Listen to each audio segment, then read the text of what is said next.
put the hit list in the description too, so we can plug that a little bit too. All right, what's up, everybody? I got Drew Baye here.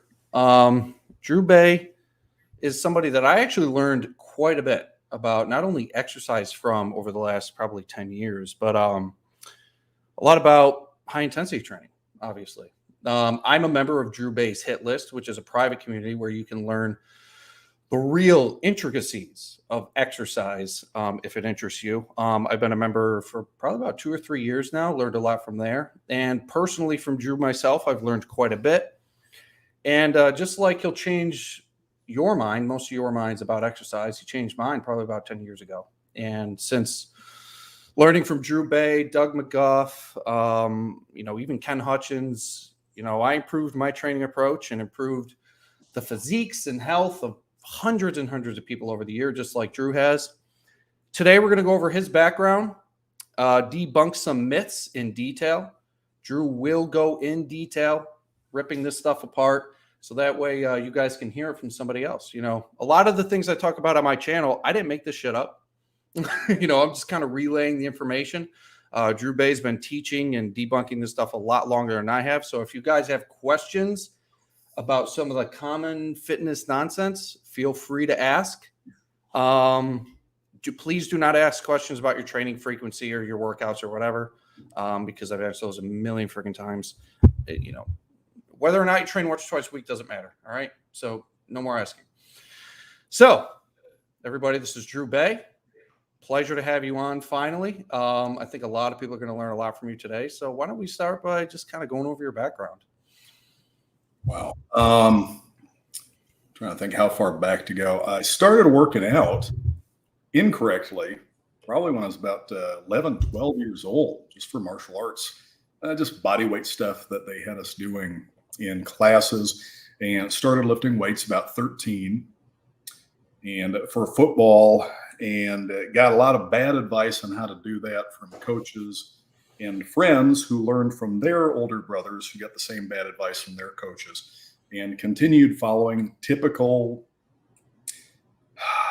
what you would expect from football type programs back then: squat, deadlift, bench, cleans, that sort of thing. And being a young teenager, I was growing anyways, so had okay results from that. And then about halfway through high school, started getting more interested in bodybuilding, started reading the bodybuilding magazines, which, again, being a young guy, I didn't know any better. I assumed that these were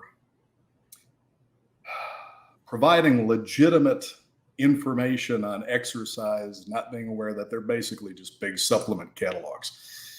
And started doing more exercise more often. And again, still a teenager, had the hormones and natural growth and everything working for me. So ended up doing okay. I didn't get very big. I got a small frame. I think the largest I might have been by the end of high school was about 165 pounds in pretty lean condition. And I'm about 5'8". And then I made some serious mistakes. I had planned to go into the Marine Corps.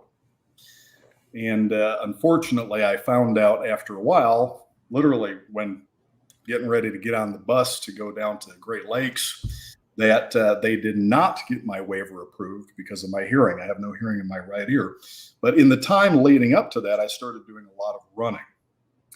Not only was I doing a lot of running, but I also increased my time in the gym because it's done with school, done with work and sports and all that. And so I figure, well, now I can work out 2 hours for sometimes 5 days a week instead of being limited by my schedule. And if I work out even more, well, I'm going to get even better results. And the opposite happened. And I think a lot of this, the jogging probably made things worse, but the combination of an increase in the time that I was spending in the gym and all the running, I ended up losing size. Ended up going from pretty lean, 160, mid 160s, down to under 150 pounds. And just overdoing it. Again, a lot of it was the running, trying to get ready for going into the Marines, but that didn't happen. And then around 1993, Dorian Yates won the Mr. Olympia. And I remember reading about him in the magazines. And anytime I saw Dorian Yates, I'd make sure to pick up the magazine and see what was in it. And saw that he was working with Mike Manser, who I was not familiar with at the time. And started reading Mike's articles in Iron Man magazine. This is before he had switched over to muscular development, and decided, you know what, this very different from what I'm doing, but what the hell, I'll give it a try. I stopped running, and instead of going to the gym for 2 hours, usually 4 nights a week, sometimes 5, I cut back to working out about 20 minutes twice a week. Following, I can't remember if it was from one of Mike's magazine articles, not from his books, but I think it was similar to his consolidation routines, very, very brief. And within about 6 months, this is later in 93, earlier in 94, but within about 6 months, I weighed 180 pounds in lean condition.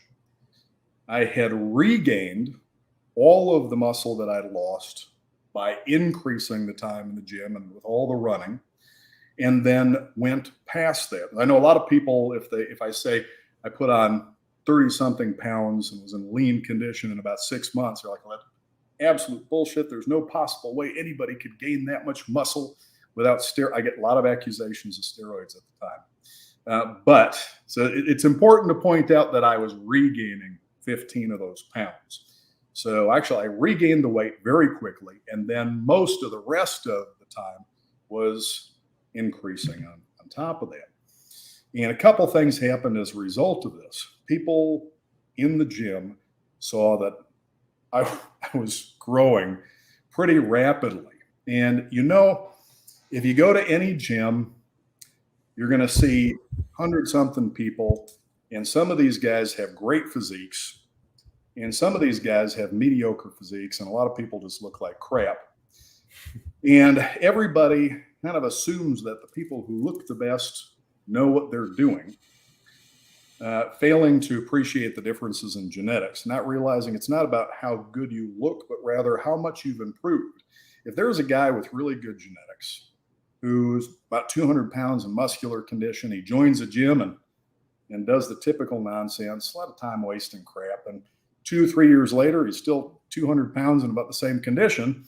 Well, he hasn't accomplished much. On the other hand, you get a guy who goes in and he's 140 pounds, kind of skinny, manages within a year or so to build him up to 160 something.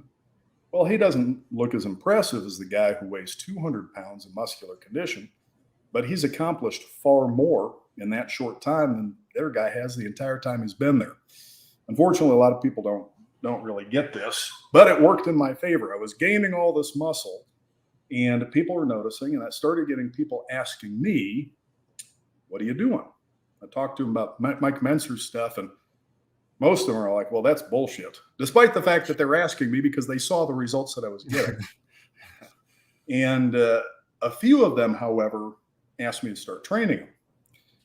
And so I started just training people.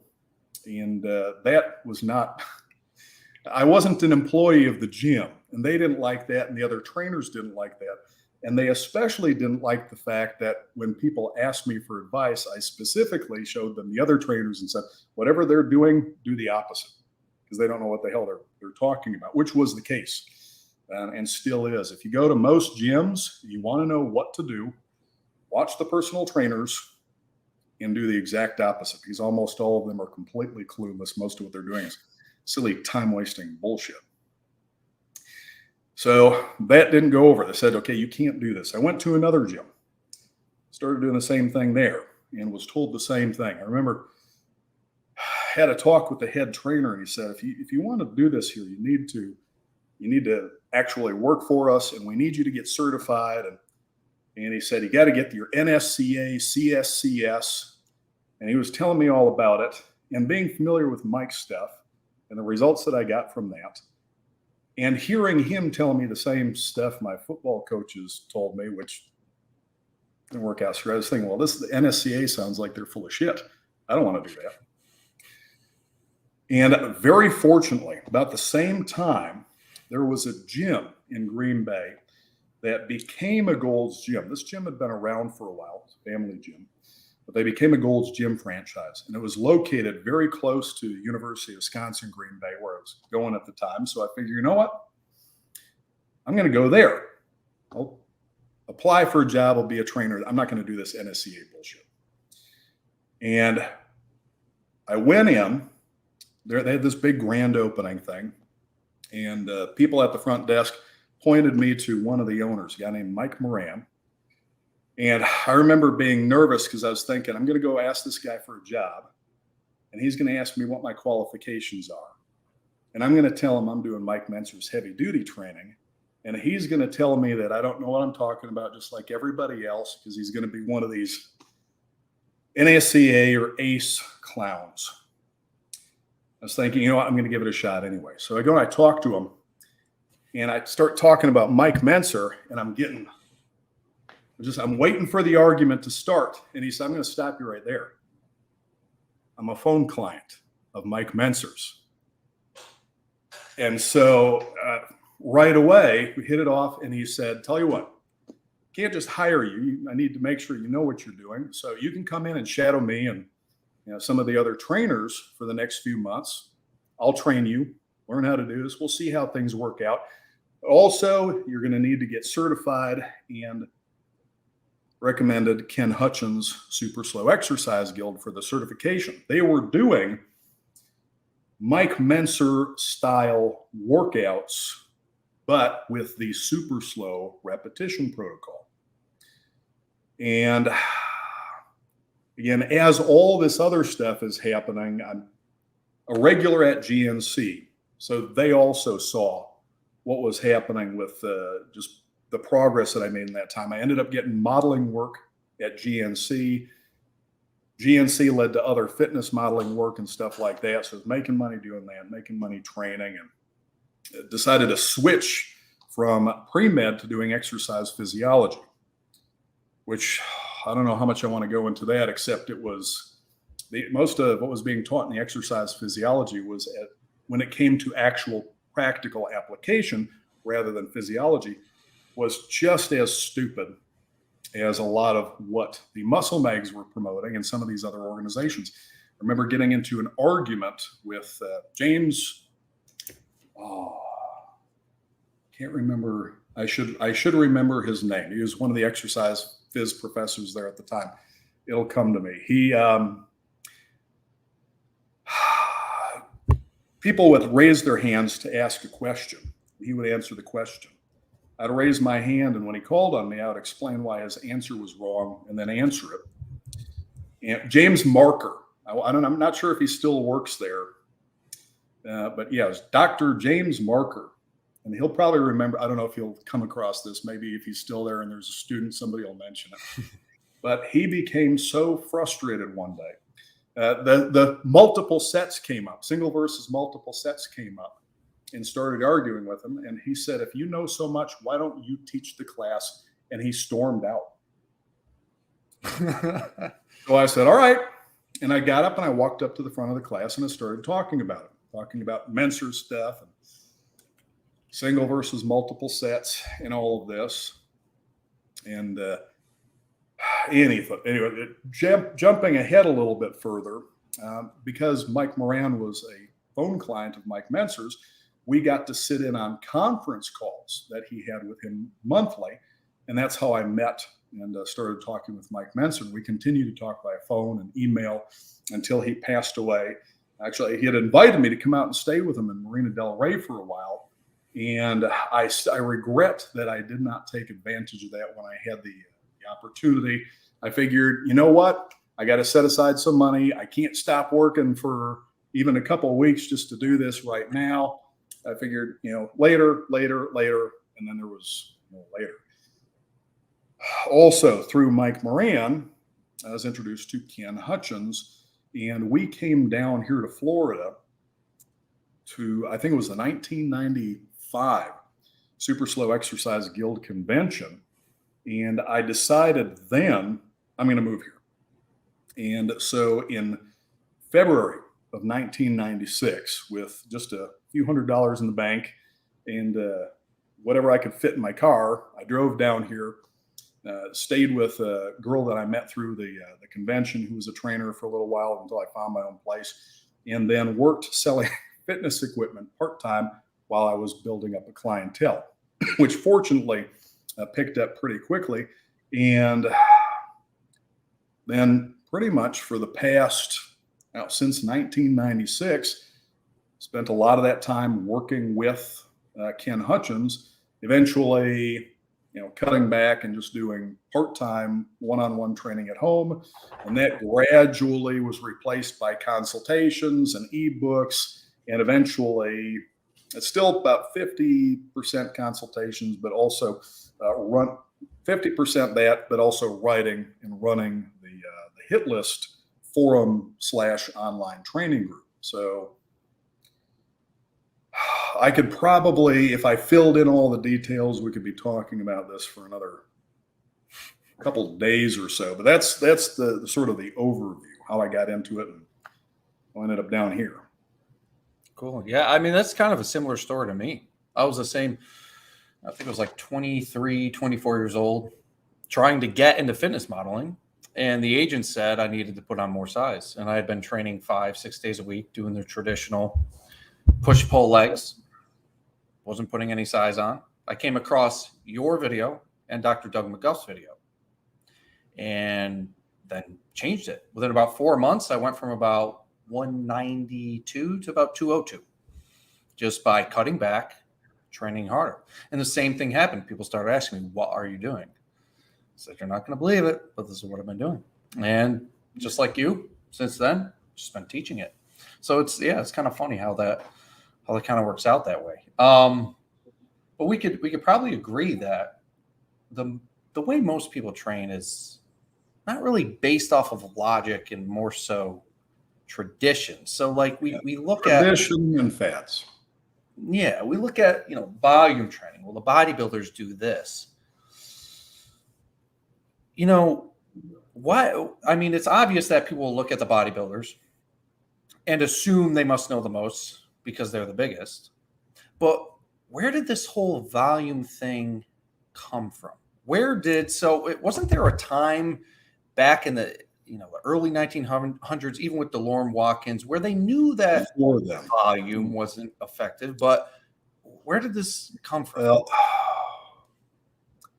there is a lot to unpack here just with the term volume, but I'll get to that in a little bit.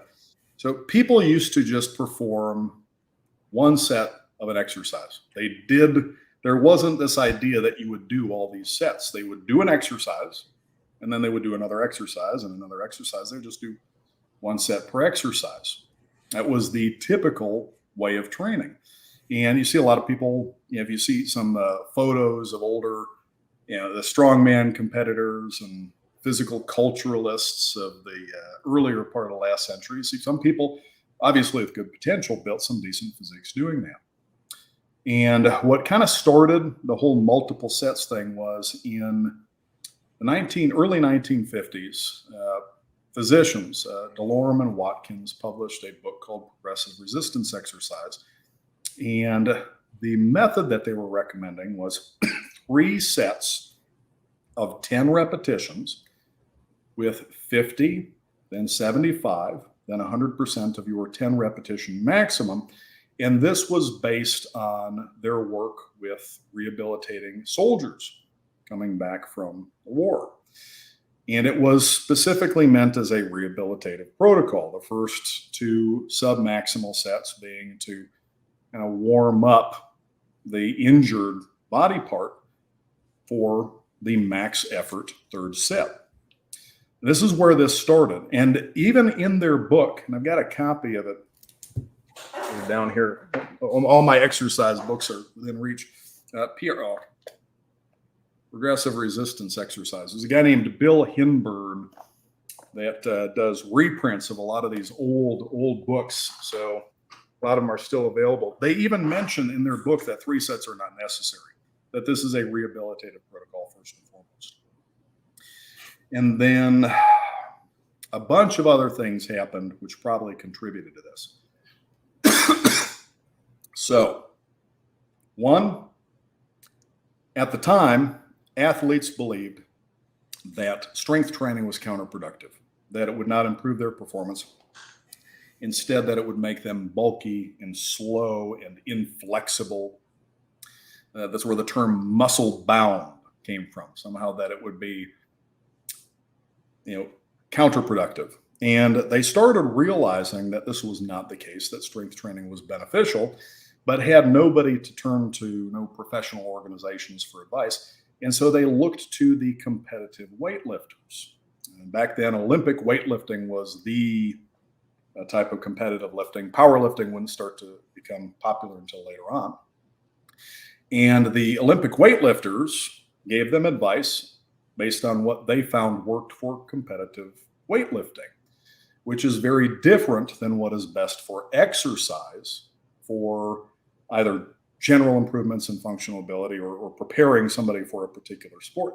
This is why you have football players doing cleans. It makes absolutely no sense. There's absolutely nobody who would benefit from performing cleans, snatches, clean and jerk, or any of this other than Olympic weightlifter. Now, they provide no general physical benefits that can't be obtained far more effectively and safely with other exercises.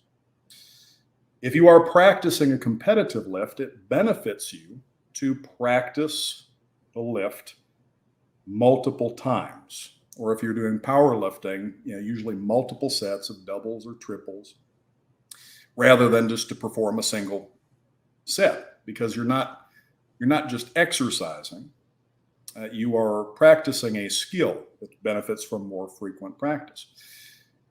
A lot of this stuff was not understood. And in fact, there was still a lot of misunderstandings about this. Up until about the 1940s, a lot of people believed that many skills were general, that if you, for example, were to improve your speed in one activity or your balance in some activity, that this would transfer to an improvement in speed or balance in some other activity.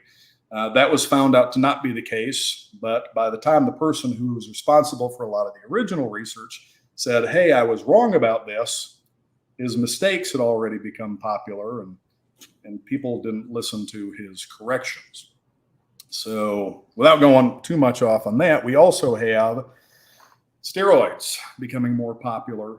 Now, I say becoming more popular. Some people say, well, we had, I think it was Dianabol or something, in the late 1950s. There are some who said that testosterone was being used a lot earlier, Germany, Russia, places like this. So it's hard to say when it really started to come into use here. But with the anabolic steroids, it would be possible for people to recover from and adapt to a higher volume of training than what they would if they had been training naturally. And that probably contributed to it, along with Reg Park. And hold on, I've got it right over here. Reg Park was Mr. Universe back in 1950s, like Mr. Universe, 1951, 58, and 65. And notice the title of the book, The Secret of the Multi-Set System. This was published. When the hell was this published? This was published, I think, in the 1960s, mid 1960s or so. Anyways, the secret of the multi-set system. So at one time, a while back, multi-sets were so uncommon that using multiple sets of an exercise was a secret. And this was Arnold's idol, Reg Park. It was a picture of Reg Park in a magazine and a newsstand that inspired Arnold to become a bodybuilder. Reg Park was his hero. So, of course, this became popular because of him being who he was, and then later Arnold and a lot of the rest promoting this, but it was never necessary. Nobody, even if you have all these anabolic drugs, even if you are capable of handling more volume, it doesn't mean that you are going to benefit from it, because if you actually train intensely, you're going to very quickly reach a point where you've stimulated your body to produce about as much of an improvement as it's capable of within some amount of time. Additional work beyond that point does not provide any greater stimulus. It is just adding to the stress on the body that it has to spend energy and resources recovering from, which leaves less for adaptation. And a good example of this is Mike Mentzer in the 1980 Mr. Olympia. He was arguably the best developed bodybuilder on the stage. And of course, we could get into all the stuff that happened with the 80 Olympia and how the whole thing is probably illegitimate, as well as 81 and possibly quite a few more after that. But most of the bodybuilders that were asked that were there that day had Mentzer first or second. And during that time, he was training 3 times a week. That was it. I don't know I think he might have already been doing 1 set at that time. This is after he had talked with Arthur Jones. John Little knows. I think we had talked about this, and I think he was still doing all the warm-ups, but I think he was only performing 1 work set at that time. So the volume would have been a little bit higher than what he was recommending later on. But Mentzer was arguably the best developed man in that contest, probably most impressive in terms of muscle, and did far less exercise than everybody else there. And and this is probably one of the worst, and this is an important example because I think it is something that still is happening with a lot of researchers today. One of the big reasons for multiple sets is there was a researcher named Richard Berger who in 63, it might have been 62, published a study comparing the effectiveness of single versus multiple sets. That study did not show any benefit to performing more than 1 set. There was no significant difference. But Berger reported, despite his data, that 3 sets were superior to 1. And eventually he would admit the reason that he did this is because he was concerned about the reaction from many in the field of exercise and the strength and conditioning community if he said that 1 set was just as good as 3. So his cowardice and dishonesty ended up wasting probably millions of people, thousands of hours in the gym. And since then, there's been a lot of research comparing single to multiple sets, and the vast majority has not shown any advantage. Whether you perform 1 set, 2, 3, etc., the vast majority shows that there is no benefit for exercise for performing more than a single set of an exercise. Now, if you are practicing a competitive lift, that's a different thing, because the goal is not just to stimulate the body to produce the improvements in muscular strength and size, you are also practicing a skill. And this is where a lot of people get confused because they look at, well, this works well for my 1 rep max on this. Well, training to improve your skill in performing a particular lift is not the same as just exercising for the general increases in muscular strength and size, not just trying to be better at a particular exercise. But unfortunately, a lot of people just do what they think is popular or what they see their heroes doing, what they see everybody else in the gym doing. And a lot of the big organizations continue to promote it. And a lot of bodybuilding magazines continue to promote it. And so it's what's popular. And quite frankly, a lot of people who you do see who are genetically gifted, they start out doing what they see everybody else in the gym doing, and they respond well to it because they're genetically gifted. And because they respond well to it, because it works for them, they don't want to change that. Don't fix what isn't broken. And so despite the fact that everybody else who isn't genetically gifted is doing the same thing and not getting results or sometimes regressing, people like to look at the people who have been most successful and assume that, well, I'll just do what they're doing. And of course, because other successful people are doing this, they all kind of reinforce each other's belief in it. But this is really important, because this is when I shouldn't say every time, but frequently when I criticize multiple sets and I say, well, you don't need to do more than one set per exercise. People will say, well, it's working for me, or it worked for so-and-so. Well, so what? The fact that some method appears to have produced some result for some individual is not proof they could not have gotten the same or better results doing something else, possibly more quickly, more efficiently, and more safely. And I say appear because often these guys are big, they're strong, they look better than most people on average, but they're not really that successful. They're not improving as much doing what they're doing as they could, or as some other people who maybe don't have the same genetics, so they're not as impressive at the end. But also the fact that one person appears to have been successful doing something doesn't mean that that's going to work as well for everybody else. A lot of people have this idea that if somebody does really well at something, that if they copy their method, they're going to get the same results. And that ignores the fact that people's success often is not only not just attributable to their methods, sometimes it's in spite of poor methods. Somebody might be successful in spite of doing something terribly because they have natural talent for it, or in this case, very good genetics for building muscle. Obviously, with a lot of competitive bodybuilders and physique athletes, drugs are a huge issue. And if somebody is very responsive to the drugs, everybody likes to claim that their results are due to hard work.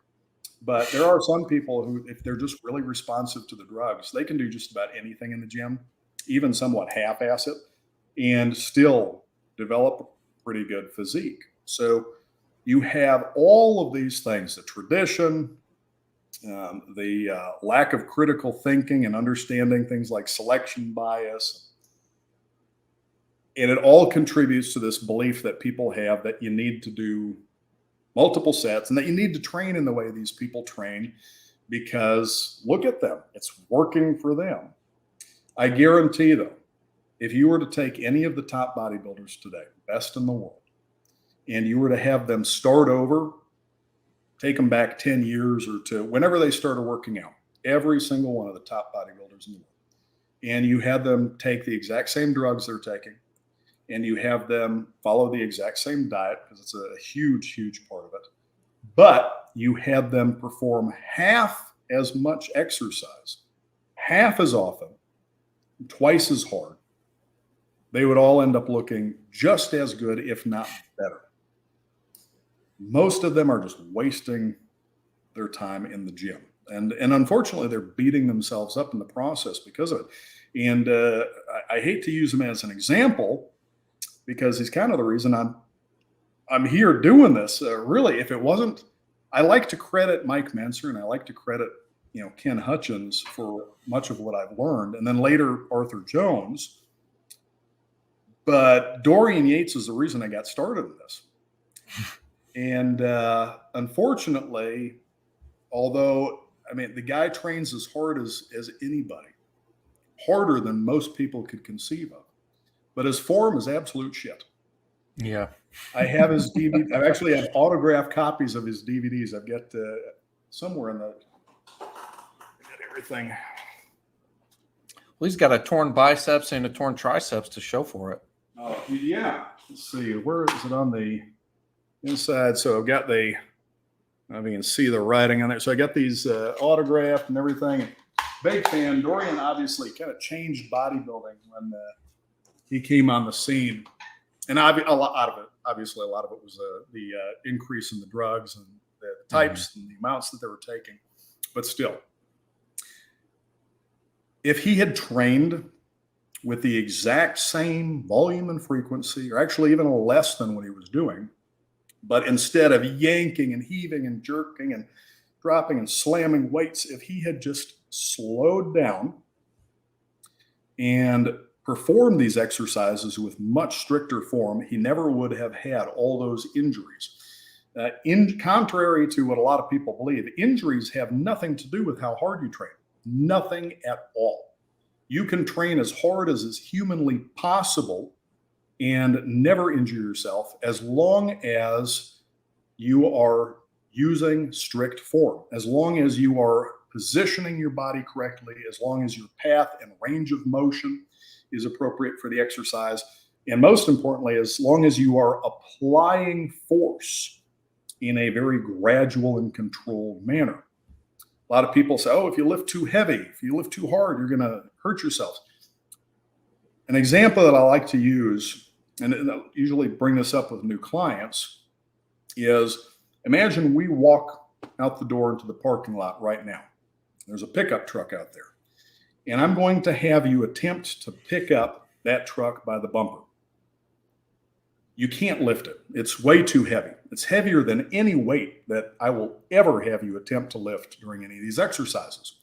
And if you give it your best effort, you're probably going to work harder than you would doing just about anything else. Whether you're injured in the process has nothing to do with how heavy it is or how hard you attempt to lift it, the effort you put into it. It has to do with how you do it.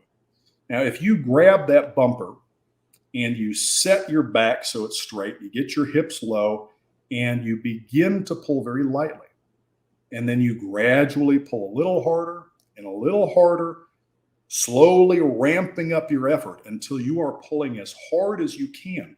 And then you maintain that effort for maybe a minute, minute and a half, and then you very slowly, very gradually ease off. You will have worked very hard, and you will have attempted at least to lift a weight that is heavier than anybody is using for normal exercises, but you will not have injured yourself. Now, this assumes there's no pre-existing injury. That changes things. You got to be even a little bit more cautious with them. However, if you grab that bumper and you just yank it as hard and fast as you can, there's a good chance that you're going to pull or strain, maybe tear something. It's not about how heavy the truck is. It's not about the effort that you put into lifting it. It's about how you attempt to lift it. And the same goes for performing an exercise, well, any exercise, a barbell, a machine, or your body weight. If you're using an appropriate load and you are applying force gradually and you are moving in a slow and controlled manner, you're not yanking, jerking, swinging, heaving, throwing, dropping, bouncing, or otherwise you're trying to move in a very fast, jerky manner, then you're not going to hurt yourself. Now, there's more to breathing, head and neck stables. There's a lot more details that we could get into with any particular exercise, but a lot of these injuries could be avoided. What's his name? Ronnie Coleman. Ronnie Coleman has just phenomenal potential, and he wrecked himself. Ronnie Coleman could have become just as big and just as muscular training this way. I have zero doubts about that. And I know it for a fact. It's not even my opinion. It is an absolute fact. He would have gotten the same results without crippling himself in the process. And although it wasn't just his bad form, it was also the fact that he often would rush back to training before allowing himself to fully recover. So there were a bunch of things going on there, but there's so many of these people that are getting hurt doing this stuff that didn't need to. Anyways, we're getting off on a different topic with the injuries, but with the single versus multiple sets, there's no evidence. The vast majority of studies, don't show any benefit to performing more than one set per exercise. It is just because of tradition. What about Brad? So Brad Schoenfeld, he's a researcher that a lot of bodybuilders like to follow. And he is a multiple set, high volume proponent. What about his research? Do you think, I mean, I'm under the assumption it's biased and it's for the same reasons that he would be afraid to admit because it would piss off the strength and conditioning community. What do you think? I hate to go after any particular individual, but I do believe that this is a big part of it. So first off, Brad's done a bunch of studies, and I haven't read obviously all of them, but a bunch of them.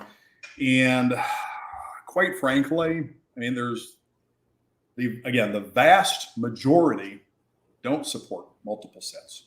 And in the few that they've done, the difference is relatively small. And also, something to consider, again, as I mentioned earlier, is that when you perform more sets, you have more practice. And a 1 repetition maximum is usually what's being used in these studies.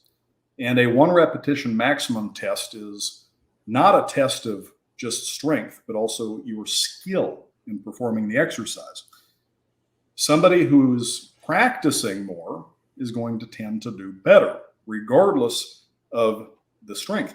If you take 100 people and they're relatively new, and you have them perform these exercises, and half of them perform 1 set to failure, and the other half are performing 3 sets to failure, or maybe they're doing just their 3rd set to failure, and you test them after a short period of time, if you were to test them statically, so that using a different tool than what was used for the exercise, you're not going to find any significant difference in the strength, which is what we're concerned with.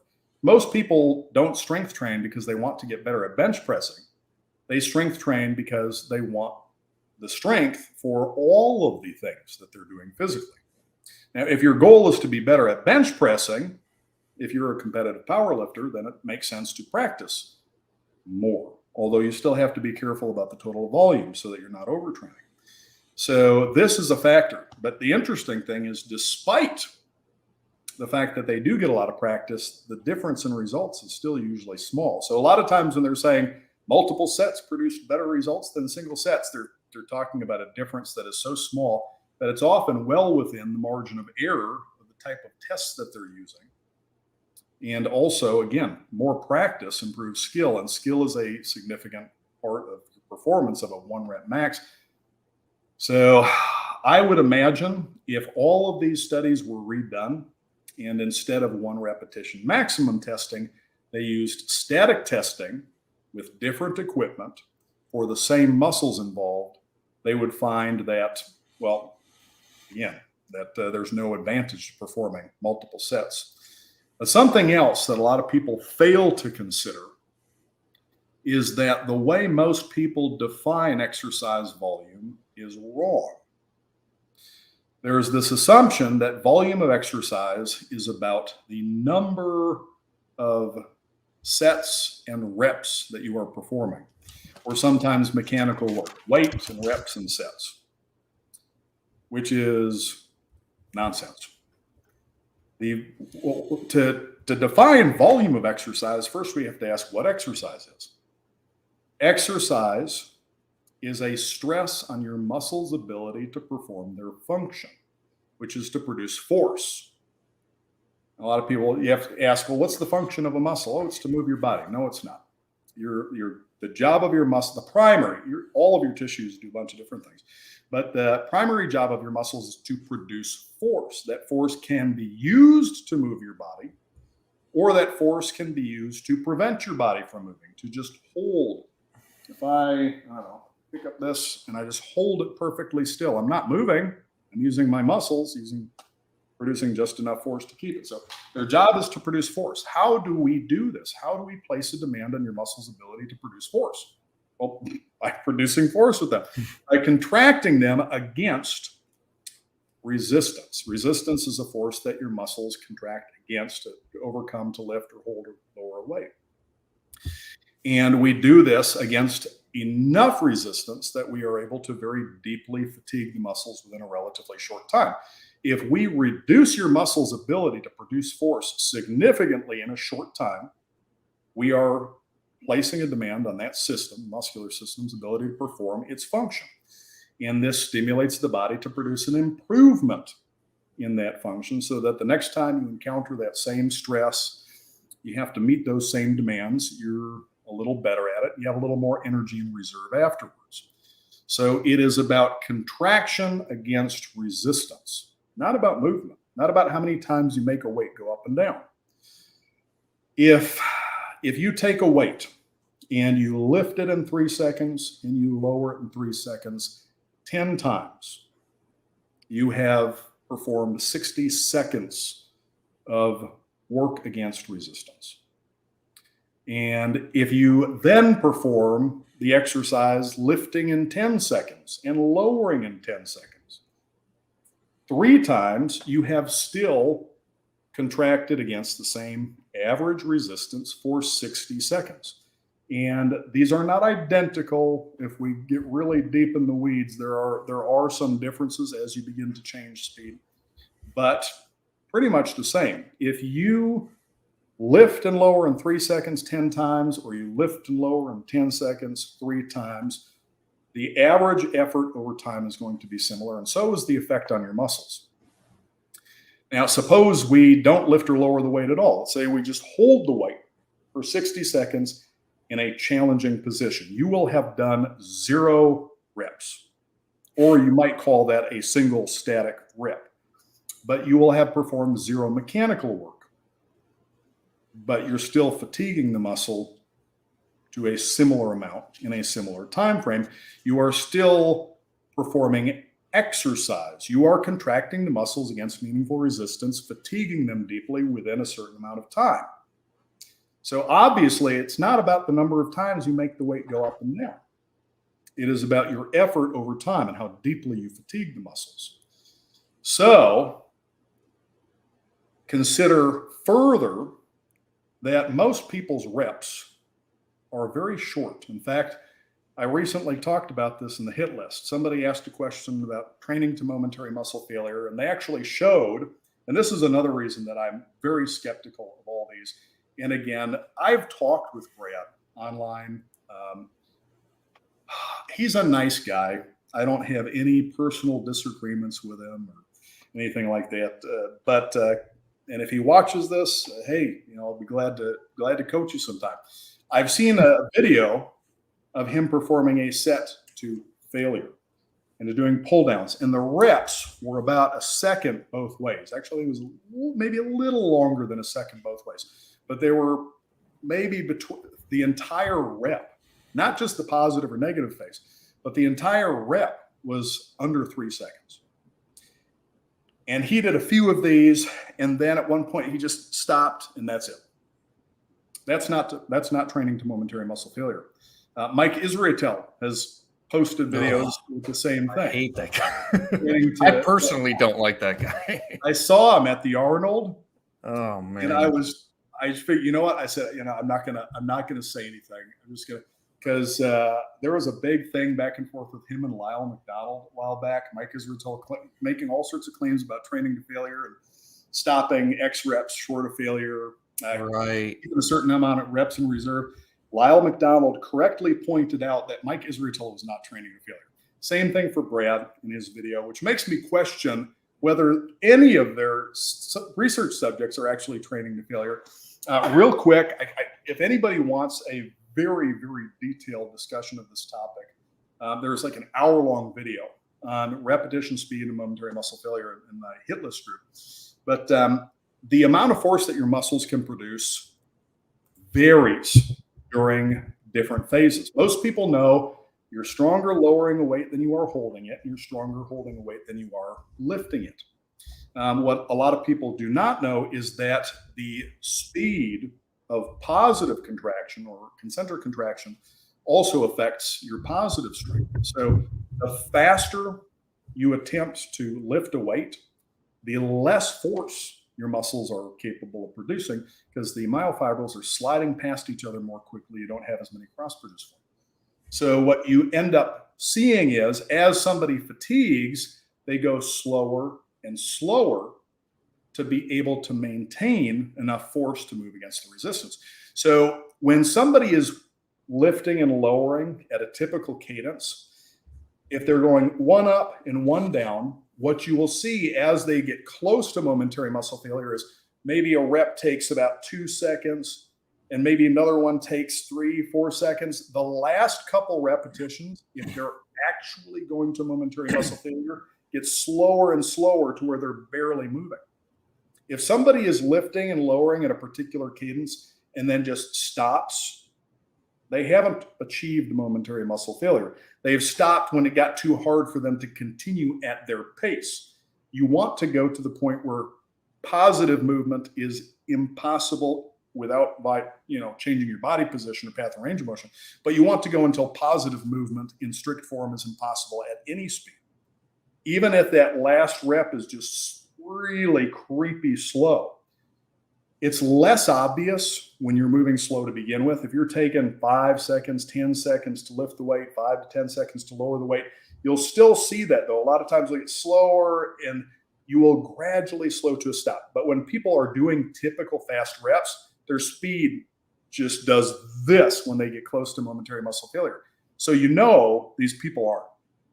And that alone, the fact that these top researchers don't even appear to understand what it means to train to momentary muscle failure throws a lot of the stuff that they're doing into question, because it does make a difference.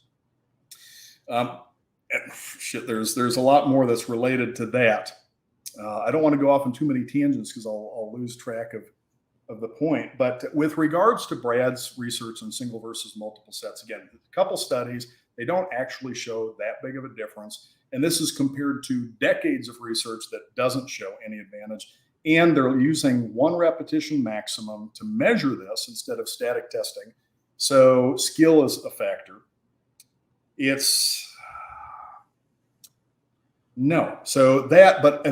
the reason I started talking about volume is when you understand that the volume of exercise is effort over, what is exercise? It's a stress on your muscles' ability to produce force.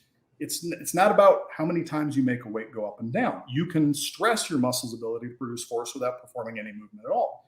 So when I recommend somebody perform an exercise for only 1 set, it's not only because even if you do sets in the traditional manner, it doesn't make a difference. It's because if you do a set in the way that I recommend, you're already doing a volume of exercise that's comparable to most people's multiple sets. Obviously, if you're taking, again, 5 to 10 seconds to lift and lower the weight, and you're using a load that allows you to achieve momentary muscle failure within about a minute to a minute and a half, if you look at most people's reps, a lot of people, and I've timed people in the gym, they're up and down. Most people will perform 10 reps in about 20 to 30 seconds. So if you're doing 60 to 90 seconds, it's like doing 3 to 5 of most people's sets. And it's not that you're under tension for that much time. It's also that you are doing it continuously without any rest in between and working to a point where the intensity of effort, how hard you're contracting relative to how hard you're capable of contracting, is much higher. And another reason so many people are skeptical about this is because they don't perform their exercises this way. Most people's exercises are performed in a way that is so sloppy and easy that for them, 1 set really isn't enough. I mean, if they actually did it hard, it might be, but they're doing shitty, sloppy sets that are too short. And because they assume they know what they're doing, nobody thinks that they're doing it wrong or they change what they're doing. They think they know what they're doing. Go to the gym, watch everybody. Almost everybody you see in every gym sucks at exercise. Most people's form is utter shit, and especially the personal trainers. Often theirs is the worst, but they think they know what they're doing. So they assume when you say 1 set that they know how to do a set. They don't. If you were to take them and force them to do an exercise properly, then they would understand. But until they've done it, a lot of people can't conceive of it because they're thinking, when I say 1 set to failure, I have something specific in mind about how that set is performed and what it means to go to failure. When other people hear one set to failure, they're thinking about how they do their sets and how most people go to failure. So we're not even talking about the same thing. And it's difficult to get people to appreciate without having them do it. When I was working for Mike Moran at Gold's Gym, we had a bunch of bodybuilders that worked out in the gym. And no big names. These were all guys that were just, recreational bodybuilders, and the few that did competed at like local and state levels. So it's not anybody famous or anything, but there are some big, strong bodybuilders. And they would make derogatory comments about the stuff we were doing. Mensers, very brief workouts using a super slow protocol. And occasionally we would convince one of them to just try it. So, let me put you through a workout. And I remember, and I've told the story a bunch of times, it stands out the most in my memory, but this is one out of many examples. The head trainer, Mike, trained this guy, big, red-headed guy, very pale. The paleness is important. And he had him do, I think it was stiff-legged barbell deadlift. And then the rest were on hammer strength machines, leg press, pull down, chest press, row, overhead press. I don't think the guy got through the entire workout. And this is rushing. As soon as he finished one exercise, he would get him to the next and have him start within seconds. The equipment was lined up so you could get from one to the next quickly. Often stumbling to get to the next after your legs were fried from the first two. And after a certain number of exercises, he said he wasn't feeling well. He went into the locker room and didn't come out for about 2 hours. And when he did come out, he was sitting in the front lobby. And again, this is a red-headed, pale guy. And he looked like he was about 2 or 3 shades paler than he normally was.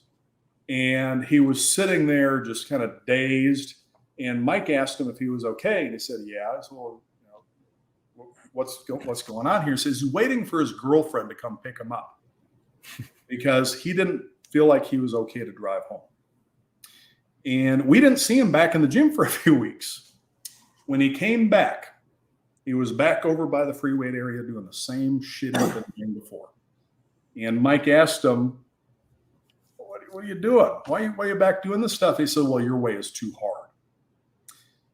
So seeing what we're doing and thinking, oh, they're doing one set, look how slow they're moving. They don't even, and this is another part of this, they don't even seem to be struggling.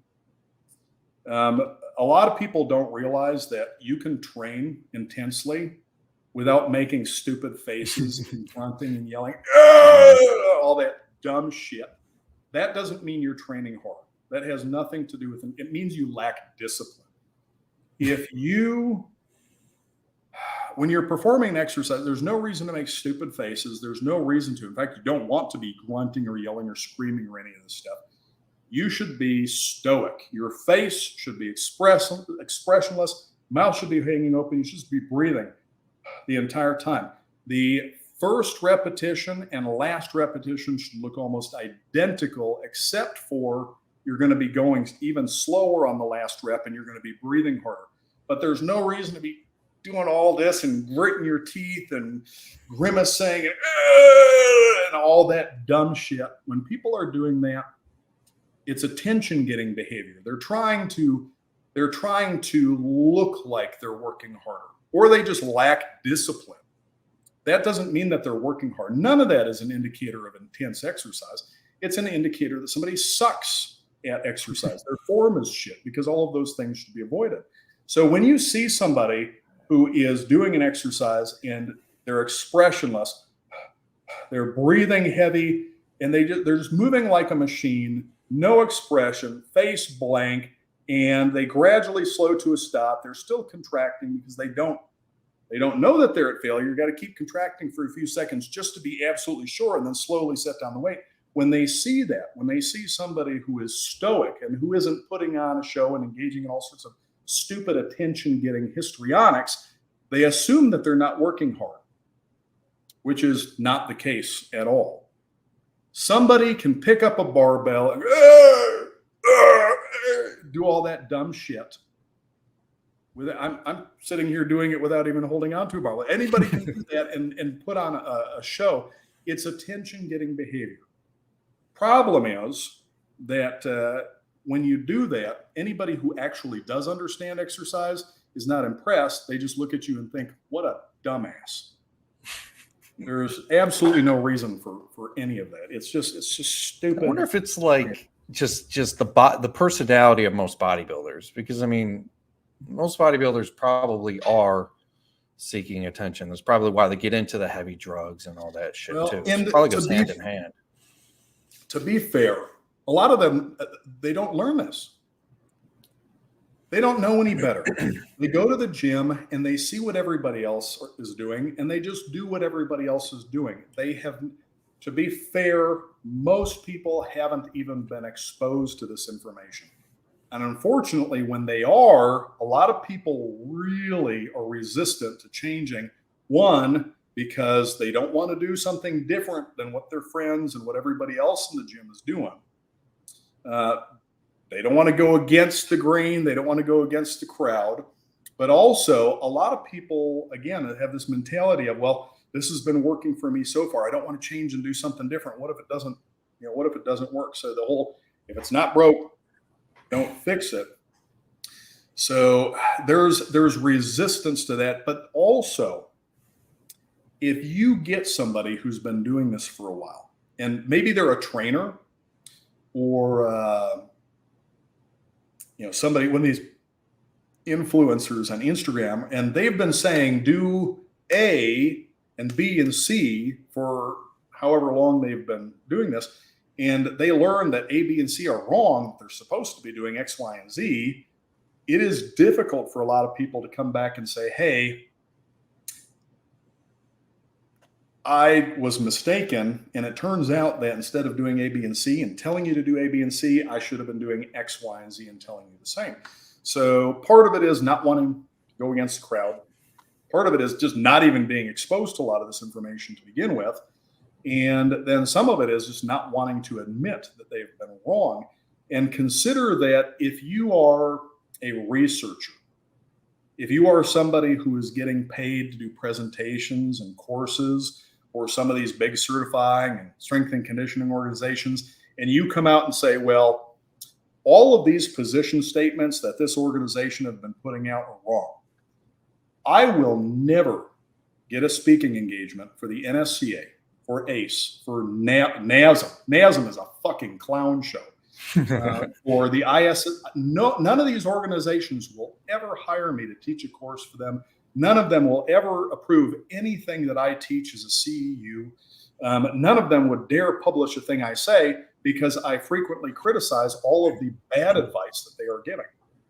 Now, imagine that you're a researcher. Imagine that you're a presenter or somebody who makes his living on or a large part of their income from doing these CEUs and all this stuff. And you come out and say, well, hey, this thing that you have been teaching people, this position statement that you've made, these beliefs that you had for the past couple decades are wrong. You're probably going to get ostracized. And unfortunately, that is, I mean, the right thing to do is still just tell the truth, regardless of who it pisses off or who loses money as a result of it. And the right thing to do, if they can't make a living doing this honestly, is to not do it at all. But that's tough for some people. And again, to be fair, a lot of people don't even know. If they're ignorant of this, well, they should have looked for more information. If they're ignorant of this, that's acceptable. They don't know any better. But if they've been exposed to the information and they do know better, or if their research is showing, oh shit, we were wrong, but like Berger and possibly many others, they don't want to go against these organizations' position statements. So they soften it. They use language that makes it seem, well, this might be the case. Oh yeah. And you do have to be careful with that with research, but I think a lot of it is just people don't want to be ostracized from the industry or from particular organizations for challenging their positions on these things. Although a lot of it is just absolute, it's just wrong. And there a was lot of it we've study. known is wrong for decades. I sent you the study. So somebody had commented that slower repetitions were inferior for strength in hypertrophy. Yeah. Well, and obviously, if your way of testing strength is a technical lift like a bench press, obviously. But I looked at, they found 8 studies. It was a Schoenfeld study. They found 8. 7 of them showed no significant difference. 1 of them showed a significant difference. Their conclusion: lifting more quickly affects is a superior stimulus for muscle growth. How could they do that? They literally listed because the NSCA's position is that faster reps are better. A lot of people have believed this for a long time, and they're going to see what they want. It doesn't make any. Here's the thing. I mean, it has more to do with how hard you train than anything else. Mm-hmm. You can go fast. You can go slow. You can not even lift the weight. You can just hold it in a challenging position. I mean, you can literally zero velocity is as slow as it gets. So any speed, if you're achieving momentary muscle failure, if you're fatiguing the target muscles deeply enough within a certain time frame, it's going to be effective. But when you go slower, you're less likely to injure yourself, and there's less subacute injuries that are going to build up over time. There are so many, there's literally no advantage to going faster during exercise. There's no benefit to doing so. There is absolutely no good reason to move fast during exercise. Moving slower or just exercising statically, which is as slow as it gets, are just as effective if the effort over time is the same, but it's a lot safer. Now, there is one thing that happens when you move a little faster that has benefits under specific circumstances, and that is there are some different adaptations in the tendons.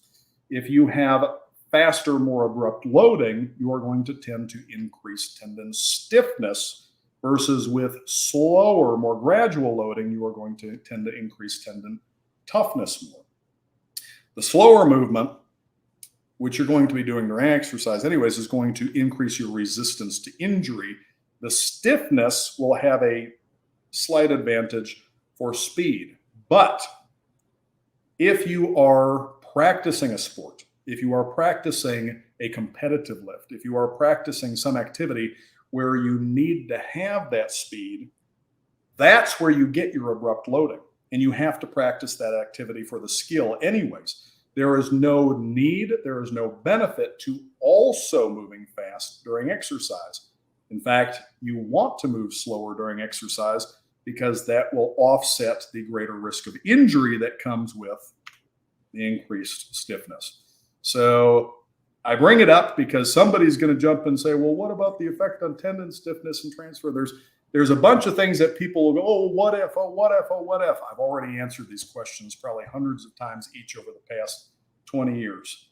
There's no good reason to move fast during exercise.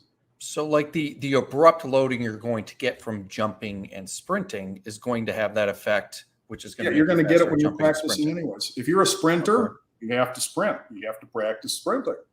And you will get that from the sprinting practice. You don't also need to do it during exercise.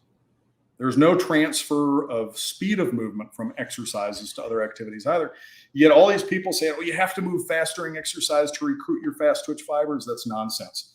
If you fatigue a muscle deeply enough, within some time, you're going to recruit all the motor units in the muscles, including the fast twitch motor units, regardless of the speed of movement. In fact, if you just contract statically, you're still going to recruit and stimulate improvement in that fast twitch fibers, even if you're not moving at all. So that's nonsense. You don't have to move fast during exercise to improve your explosiveness during another activity. If the exercise makes you stronger, it's going to make you more explosive at everything, regardless of whether you exercise fast, slow, or just statically. You don't have to move fast during exercise to improve your explosiveness in other activities.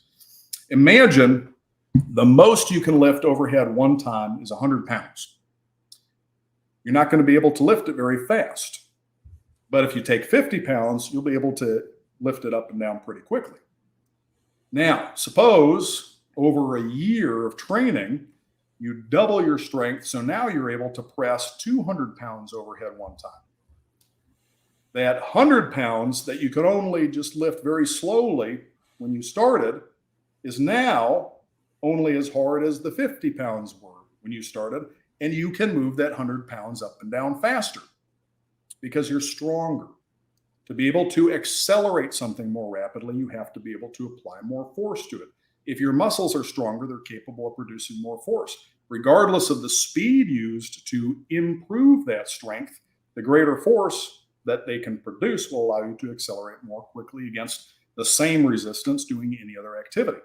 Now, to be able to perform some activity as explosively, as fast as possible, you also have to learn and practice the correct way to do that activity so that you are using the strength of the muscles as efficiently as possible, so that you are coordinating the actions of all of the muscles involved in some complex movement, so that you are moving your body as fast as possible with as little effort as necessary, which contributes to your ability to maintain some speed or some level of power output over time. But that's a matter of practice. You don't have to move fast during exercise to improve that in other activities. So we got to go over the specificity of skill improvement and skill transfer, because what's very popular today is functional training.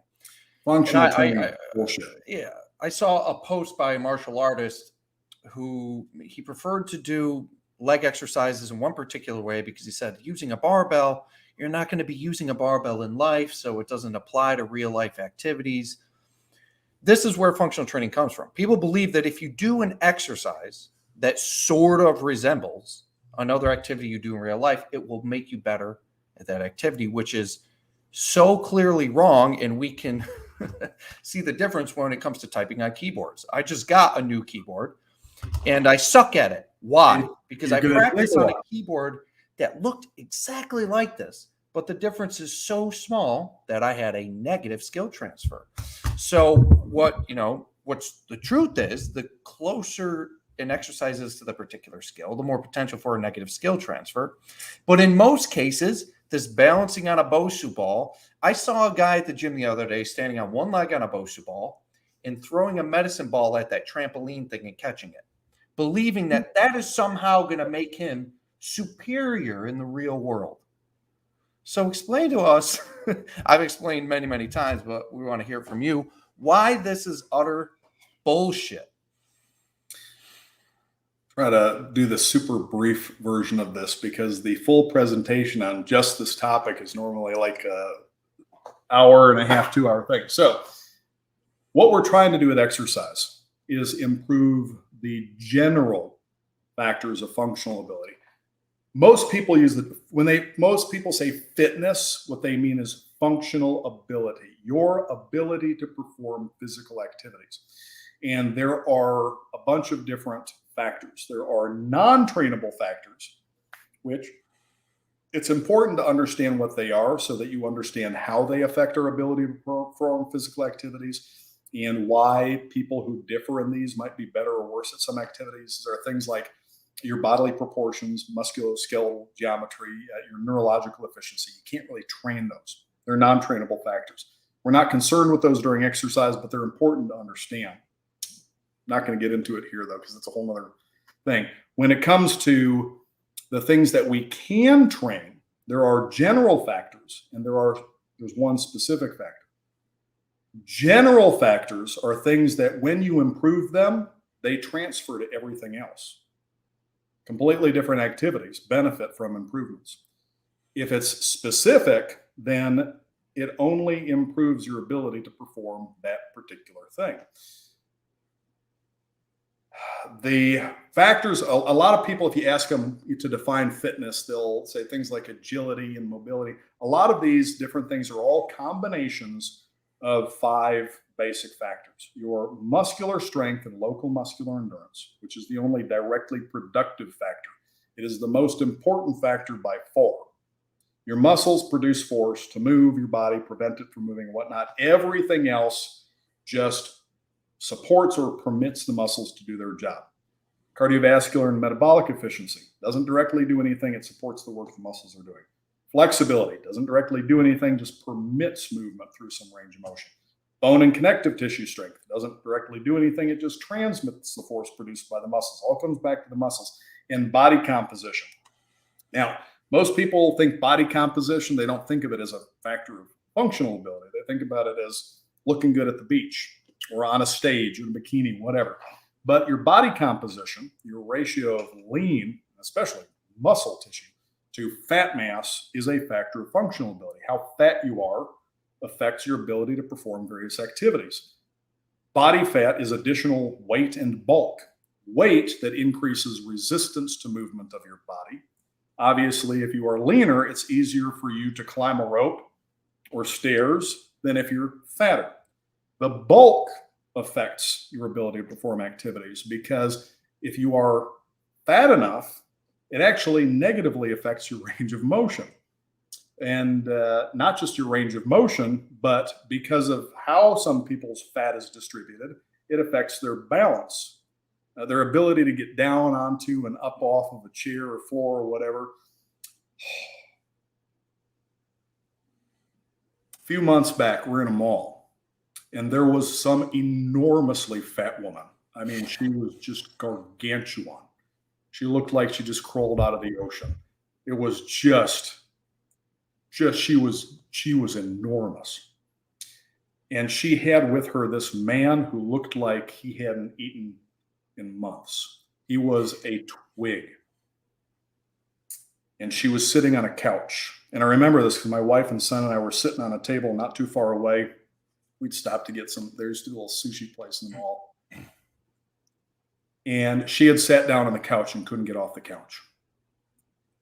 And I remember hearing this screaming, almost like more like a bellowing. The guy was trying to help her get off the couch. He couldn't. And she was berating him for not being able to help her gargantuan ass off of that couch. And I sat there thinking, you know what? This guy should have just said, nope, fuck you, and turned around and walked away.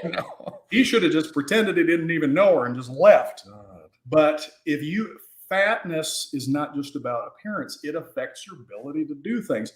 This woman was so goddamn huge, she couldn't even get herself up off the couch. And she was so fat, he couldn't even help her with it. So body fat is also a matter of, and it affects everything else. Your strength to body weight ratio is affected by it. Your flexibility is affected by it. If you've got a lot more fat mass, it's not that metabolically active, but it's still tissue that your heart has to pump blood through. It affects cardiovascular efficiency. It affects your range of motion. It affects your balance because depending on how you store your fat, it's going to change your center of gravity. Your fatness affects all these other things. So it's a factor of functional ability. So we got these 5 things that are general factors. If you improve any of them, if you get stronger, it doesn't matter whether the exercises you use resemble any other activity. If it strengthens the muscles involved, those muscles are going to help you perform that activity. Good example of this is the leg extension.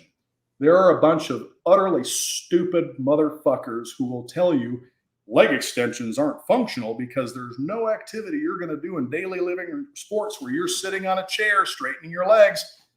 Fucking morons. It doesn't matter. It doesn't have to resemble the activity. Are the quadriceps involved in an activity? Then leg extension is going to improve your ability to perform it because it strengthens those muscles. And regardless of whether a leg extension resembles these other activities, the strength is going to transfer.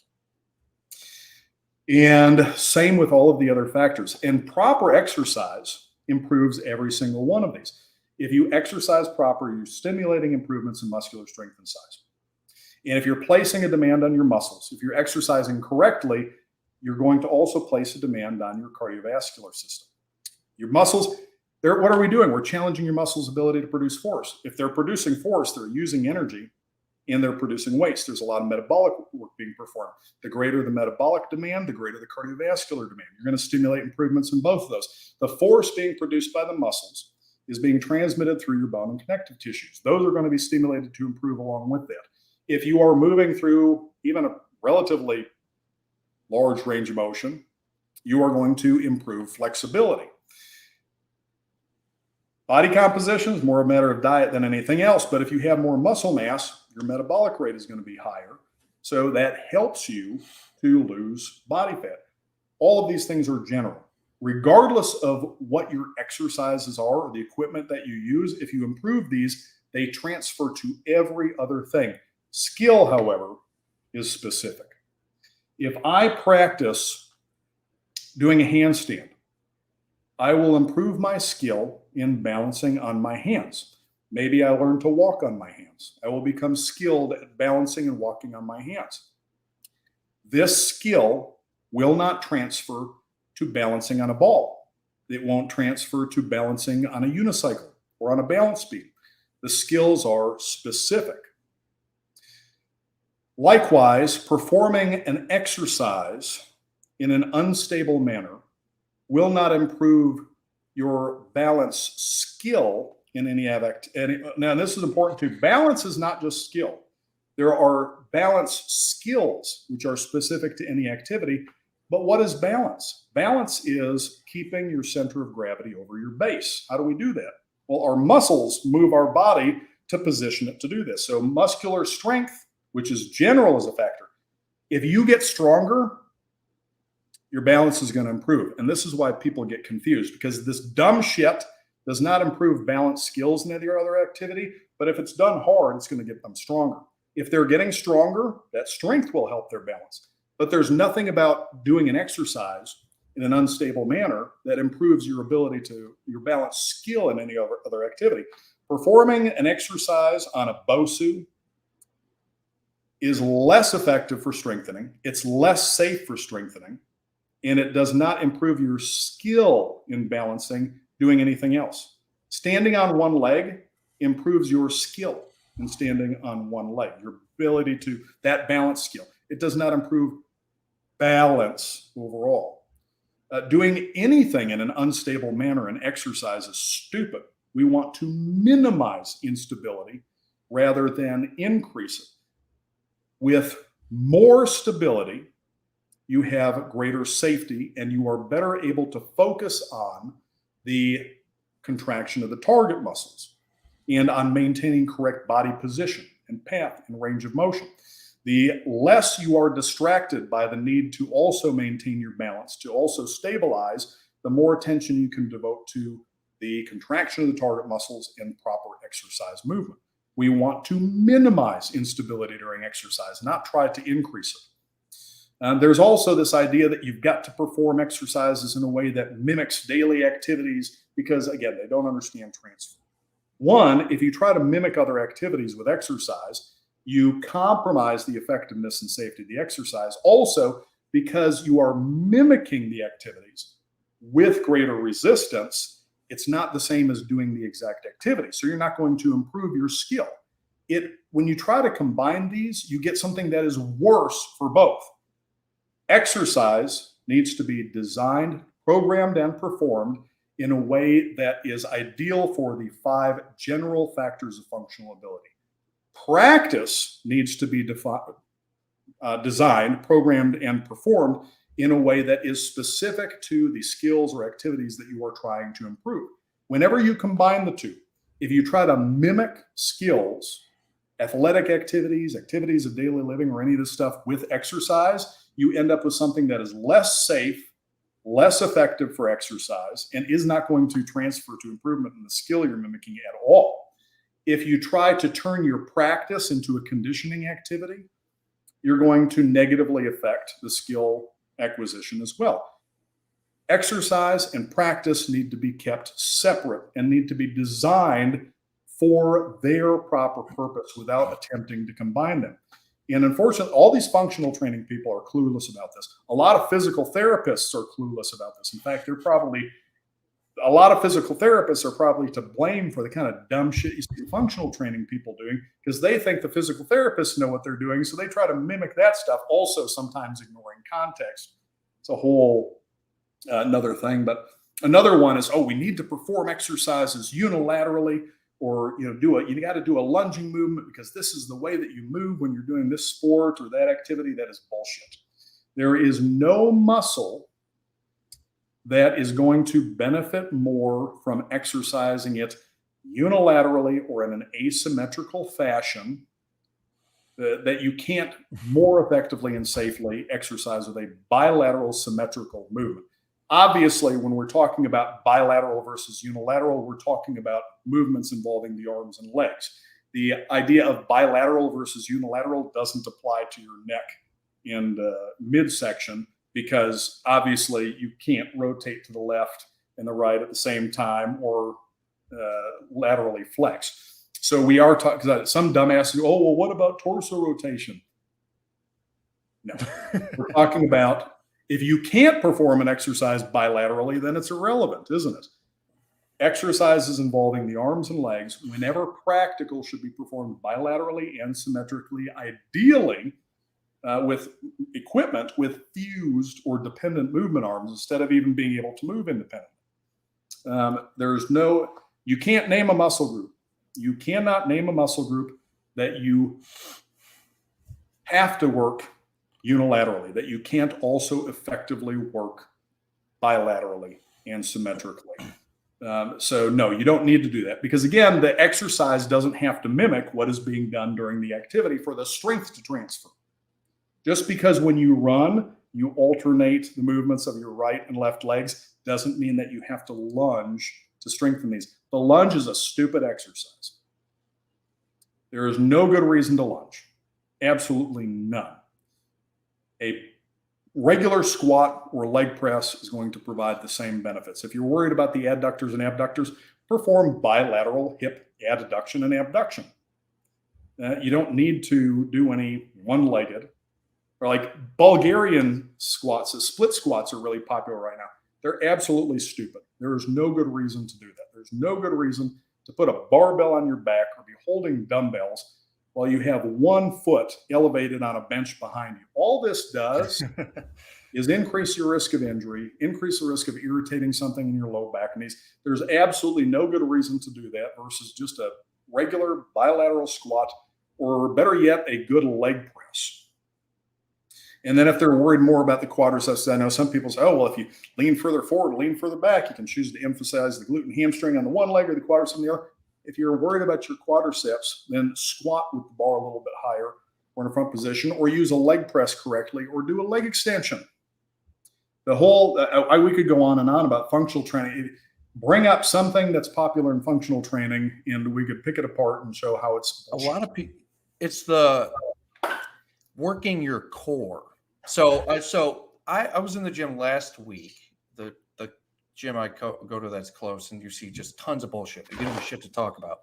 I saw two people within 30 minutes on one knee, one leg forward, doing a unilateral row and holding their core, because they think the unilateral movements work your core. They think the functional movements work your core. And it seems more people I talk to, clueless people, obviously, the problem with most people's functional ability is a weak core.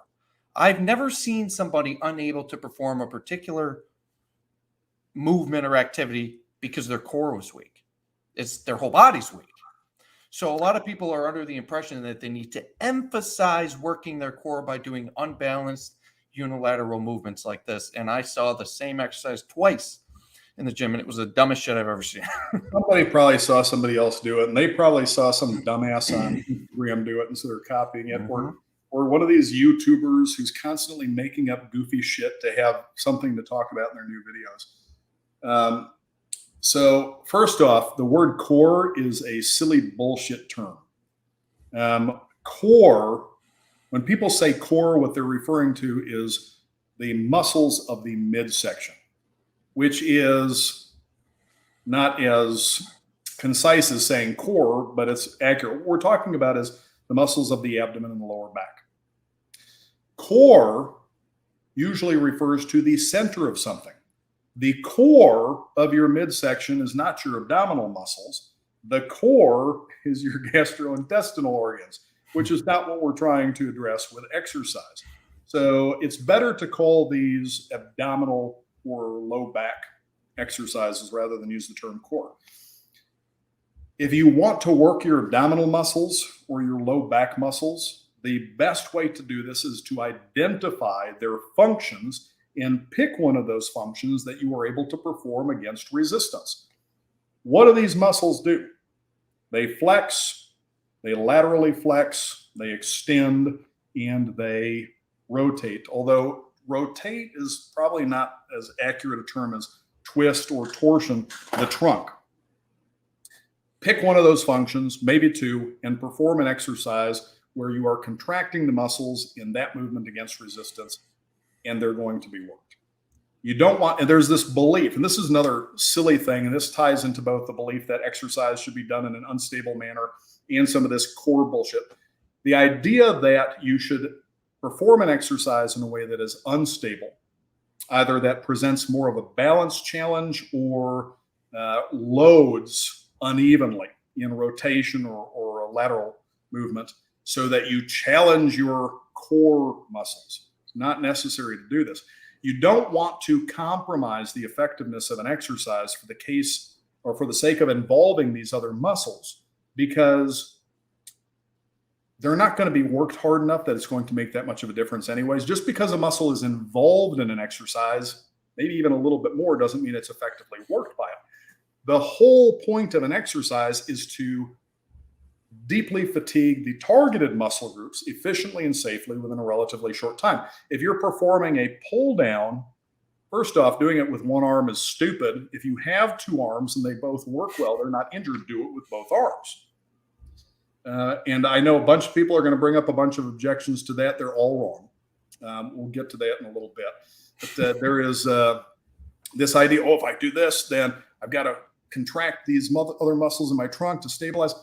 Who fucking cares? You're not, if you're doing an arm and back exercise, you need to do it in a way that is ideal for the arm and back muscles. If you want to work these muscles in your midsection, then include another exercise in your workout that is specifically designed to effectively and safely do that, instead of relying on its involvement as a stabilizer in some other activity. I'll give you an example of this. Have you ever heard somebody say that they're going to perform a set of barbell curls for their ass? It's the example I use. To say that I'm going to do this exercise in an unstable manner to work my core is as stupid as saying you're going to do a barbell curl to work your ass. Now, if you're doing a standing barbell curl, your glutes have to contract. If they don't, you're going to tip forward. Your glutes, your hamstrings, your calves. Do you do barbell curl to work your calves? A standing barbell curl involves a lot of the muscles in your body to maintain your posture and to stabilize your arms while you're doing the movement. Just almost every exercise, right? Almost every exercise involves every exercise involves a lot more muscle than people realize. Just because they're involved, even sometimes to a significant degree, doesn't mean that they are effectively exercised by it. And you don't want to rely on their involvement. You don't want to excessively isolate either. Generally, you pick exercises based on muscle groups with similar joint functions. You don't want to go too far in the other direction. But the idea that you should try to perform exercises in a way that involves as much of the body as possible is also stupid. It just makes it less effective and less safe for the muscle groups that you're trying to target. And the same with so-called complexes. When a person is alternating between several different movements with a single, barbell or a pair of dumbbells, just stupid, absolutely stupid. People shouldn't do that either. But back to the unilateral thing, a bunch of things. People, if I do one arm at a time, then I don't have to worry about the bilateral deficit. People say if you contract one limb rather than both, then there is a little bit of an increase in the amount of force that you're capable of producing. People use this as an argument. That's stupid, because it's not about how much force you can produce. It's not about the net force. In fact, we want to avoid high net forces. The goal is not to lift as much weight as you can. It's not to produce as much force as possible. it is to deeply fatigue the muscles. You want to use no more weight, contract against no more resistance on average than is required to do that within a reasonable amount of time, usually between 1 and 2 minutes. 60 to 90 seconds is a good starting point for most people. So the bilateral deficit is not an argument in favor of unilateral exercises. It's an argument, one of several, against them. If a person is capable of performing an exercise bilaterally, they should. Obviously, there's going to be a bunch of rehab exceptions, and you sometimes get people with serious injuries or amputations or things where they can't. And there are rare occasions where there are some equipment limitations where a person might not be able to. But whenever practical, exercises should be performed bilaterally and symmetrically and with the least instability or most stability and bracing as possible. Yeah, and also not the most weight possible. Yeah, so there are arguments. There are arguments that, well, I should do this exercise this way because it allows me to use more weight. So obviously ideally you'd probably want to use the least amount of weight necessary, right? Because that's going to... You want to use only as much as necessary to be able to achieve momentary muscle failure within a moderate amount of time.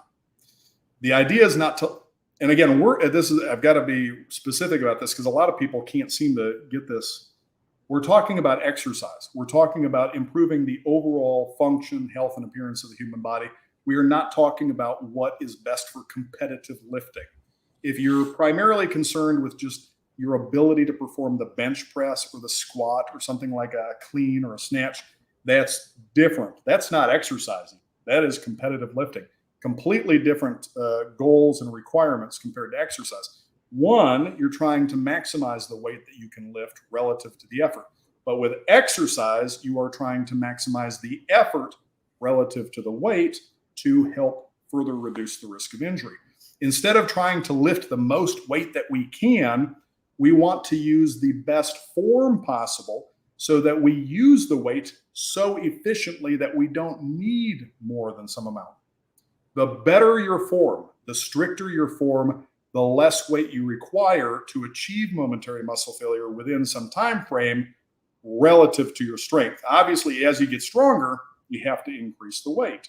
Otherwise, the sets just keep getting longer and longer, and you're not achieving momentary muscle failure within a time frame that you respond well to. So you have to increase the weight as you get stronger, but you don't want to use more than necessary to achieve momentary muscle failure within that time frame. You want to perform the exercises in a way that is so demanding that a weight that is only moderately difficult at the start feels impossibly heavy at the end of the exercise.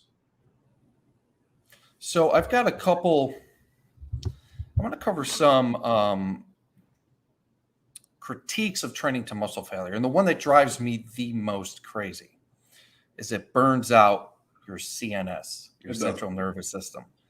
So talk about burning out the central nervous system. Is this even possible? And does training to failure do that? It absolutely is if you overtrain. But the negative effects on the central nervous system are not because you're training to failure in and of itself. It is because of overtraining. It's an indirect effect of increased inflammation.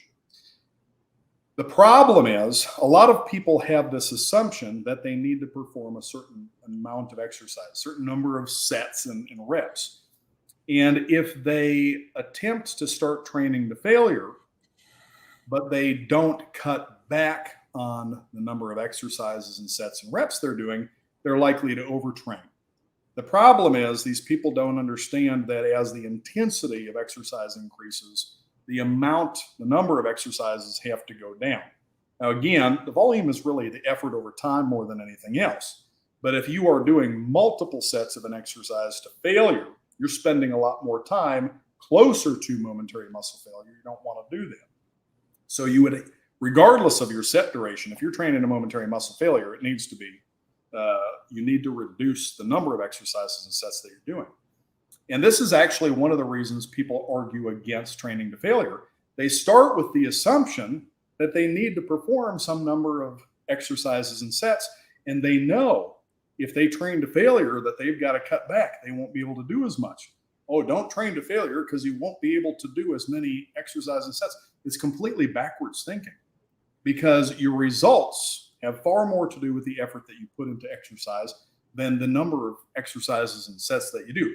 Obviously, there's a minimum. You have to include enough exercises in your program to effectively work all the major muscle groups, but you don't need to perform more than one set of any exercise, and really don't need to perform more than two, maybe in some cases, not even in a single workout, but in a program, 2 or 3 exercises for any particular muscle group. Instead of assuming that they need to do some number of exercises and sets and reducing their intensity to allow for it, they should train as intensely as possible and then reduce the number of exercises and sets to avoid overtraining. So training to momentary muscle failure does not cause you to overtrain or burn out your CN. And again, the effects on the central nervous system are related to increased inflammation. You have to cut back your exercises and sets if you're going to train a momentary muscle failure. So if people say this, they're overtraining. The problem isn't that they're training to failure. It's they need to do fewer exercises and they need to do them less frequently. Mm-hmm. But it's not a lot of the times training to failure. They'll say you don't want to do every set to failure, and that's under the assumption you need to do more than one set. Yeah, you don't need to do it. And the argument there too is, well, if you wait until your last set to go to failure or whatever, because otherwise you won't be able to lift as much weight on subsequent sets, which also shows that they don't understand. It's not about the absolute weight, the loads that they're lifting. It's about the effort put into it. So what about doing... There's one, I'm going to go over a couple of questions here, some good ones. One that came up is pretty good. Yes, isolation exercise. Well, you obviously can't isolate a muscle, but and the need for them to bring up lagging body parts. Is this, are these simple movements? Are they recommended for bringing up lagging body parts? And a lot of people are curious how to approach the lagging body part subject. So if we're going to stimulate a muscle to grow, the exercise stimulates the body. It sends a message to your body that it has to produce an increase in the strength and size of the muscle. After that, you have to allow your body a certain amount of time to recover from the stress of the exercise and then to produce the improvements. And this process requires resources and energy and time. A lot of time, people have this idea that they need to add isolation exercises to their workouts for the sake of being able to provide more of a stimulus for the target muscle groups. That's backwards. If you're doing a chin up, if you do it correctly, or a front grip pull down, you're working your biceps and back pretty effectively. Adding an arm curl to that is not going to make much of a difference for your biceps. Adding a pull over, if you're already doing pull down correctly, is not going to make much difference for your lats. Beyond some point, if you've already exercised a muscle effectively, you've stimulated it to improve about as much as it's going to. More exercise beyond some point, even different exercises for the same muscle groups, are not going to stimulate a greater degree of improvement, even if they're simple rotary form exercises. And also, contrary to what some people believe, I know there's some experts out there that claim compound exercises aren't as effective for individual muscle groups. This is based on all sorts of erroneous assumptions about the need for full range and other stuff. So what you do need to do if you have a lagging muscle group is not do more exercise for it, but to reduce competition from other muscle groups for resources and energy for recovery.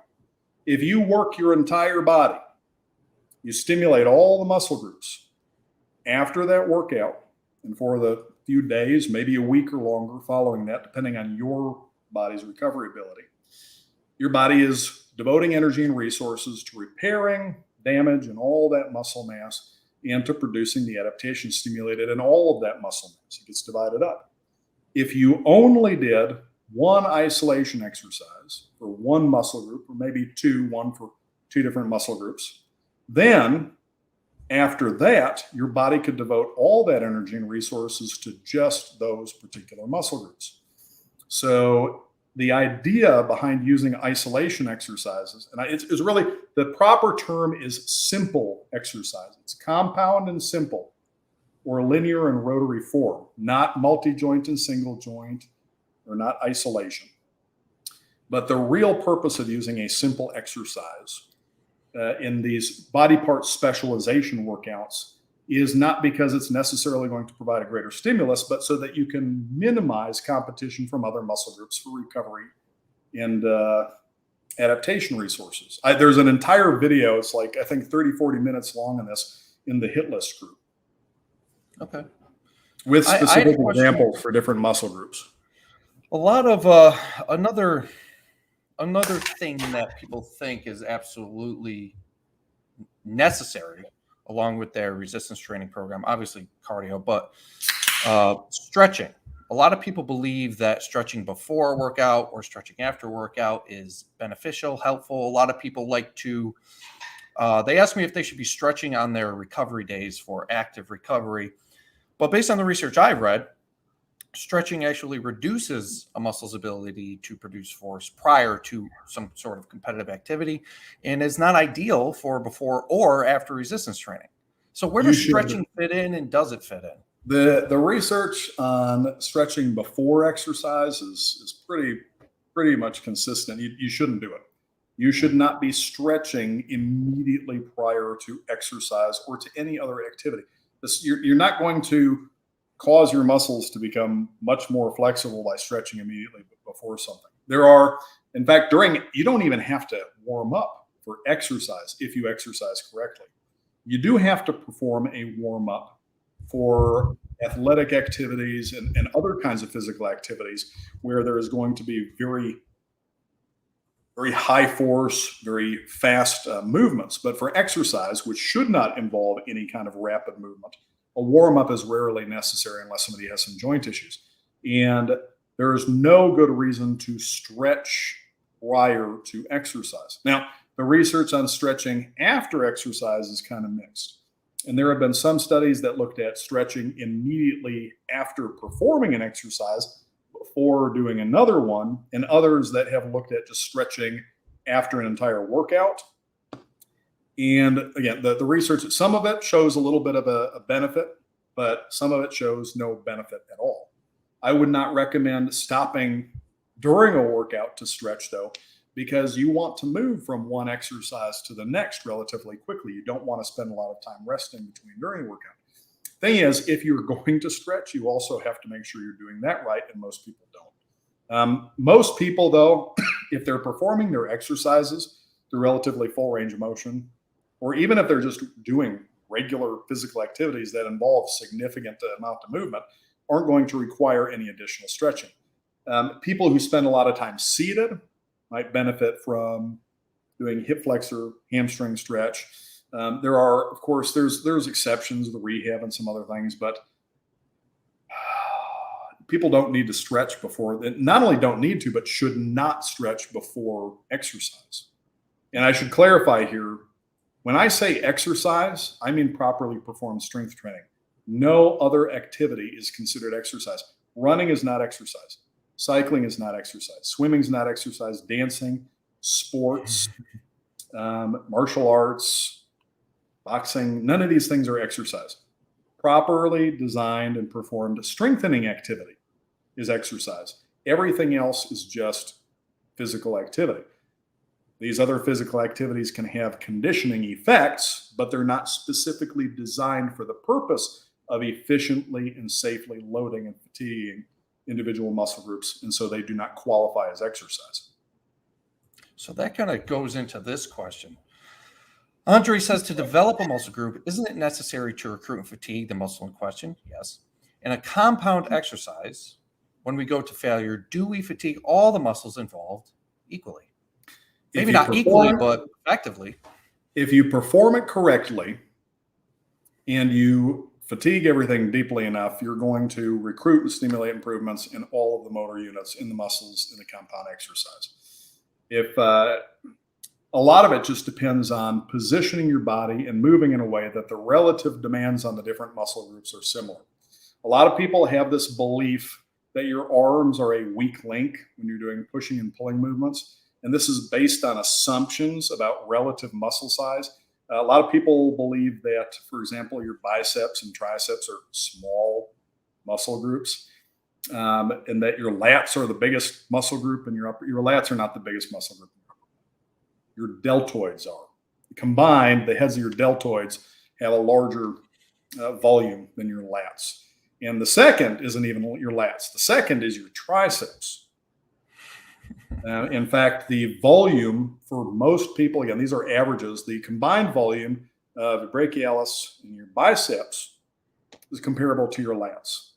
People are very poor judges of this, but if you look at research that actually used modern imaging technology to compare the volumes of these muscle groups in a number of people, you'll find that the idea that the arms are smaller muscle groups, no. People have a poor perception of the relative volumes of these muscle groups, because when you're looking at your arms, your humerus may be about that big. So most of the mass of your arms, unless you're really fat, is going to be muscle tissue. And so you have a pretty good idea how much muscle mass is there looking at it. But when you look at your chest, when you look at your lats, you are seeing how broad these muscles are, but not their thickness. And I think a lot of people overestimate that. But if we look at actual studies on this, your arms, your triceps are pretty big. Biceps aren't as big as your triceps, but again, the combined mass of the brachialis and the biceps is comparable to your lats. And also, just because there's a difference in size, even if there was a significant difference in size, the size of the muscle is only one factor. We also have to look at the leverage that these muscles have.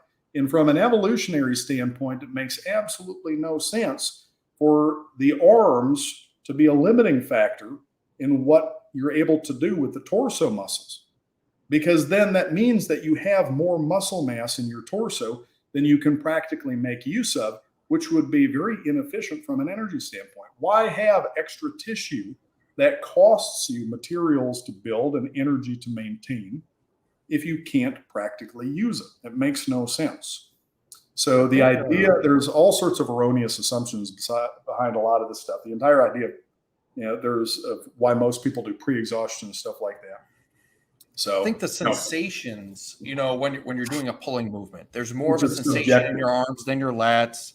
Where you're doing a chest press, you feel it in your triceps, your shoulders more than your chest, which makes people believe that these muscles are failing before the muscle. It is subjective, and depending on the range of motion of an exercise and the fact that you're just working a particular muscle group, you're able to focus more on that particular muscle group. You're going to be more aware, and especially if you're able to shorten it a little bit further, you're going to tend to feel that contraction more. But feeling is not a reliable indicator of exercise effectiveness.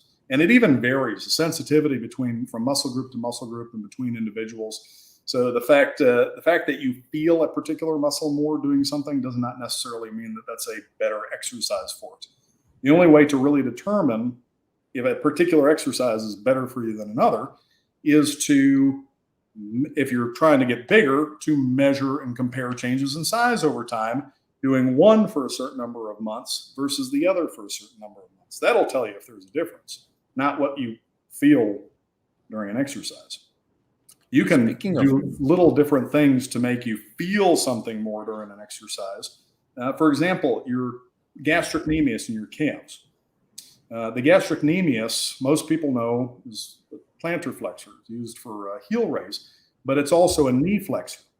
Well, when you are performing a seated leg curl or a prone leg curl, if you don't dorsiflex your ankles, if you don't pull your toes up towards your knees as you approach the end of the range of motion, lengthening the gastrocnemius, then you will tend to feel your gastrocnemius more when you're doing the leg curl.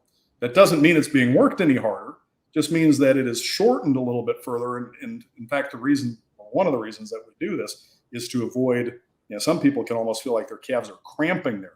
So a little difference in your ankle position can cause you to feel your gastrocnemius more or less when you're doing a leg curl, but that's not going to make any significant difference for its involvement in that exercise or the degree to which it's stimulated to improve by it. So going along with the whole feeling a muscle subject, a lot of people think soreness is a very good indicator of an effective workout. And a lot of times people say, well, I love that workout because it gets me so sore. Where does soreness come into all this? Again, really subjective. Anytime you have somebody perform a novel activity, something that they are not accustomed to, there's going to tend to be some soreness. And there was a study that came out on this, and I think just within the last year or two, showing that it actually has more to do with some effect on damage to nociceptors or pain receptors and their adaptation to this rather than the muscle damage itself or lactic acid and the other things that people think it was. So what we will often see is a person will experience a lot of soreness, usually within a few days after performing a new exercise, or sometimes performing an exercise that they've done before, but on very different equipment.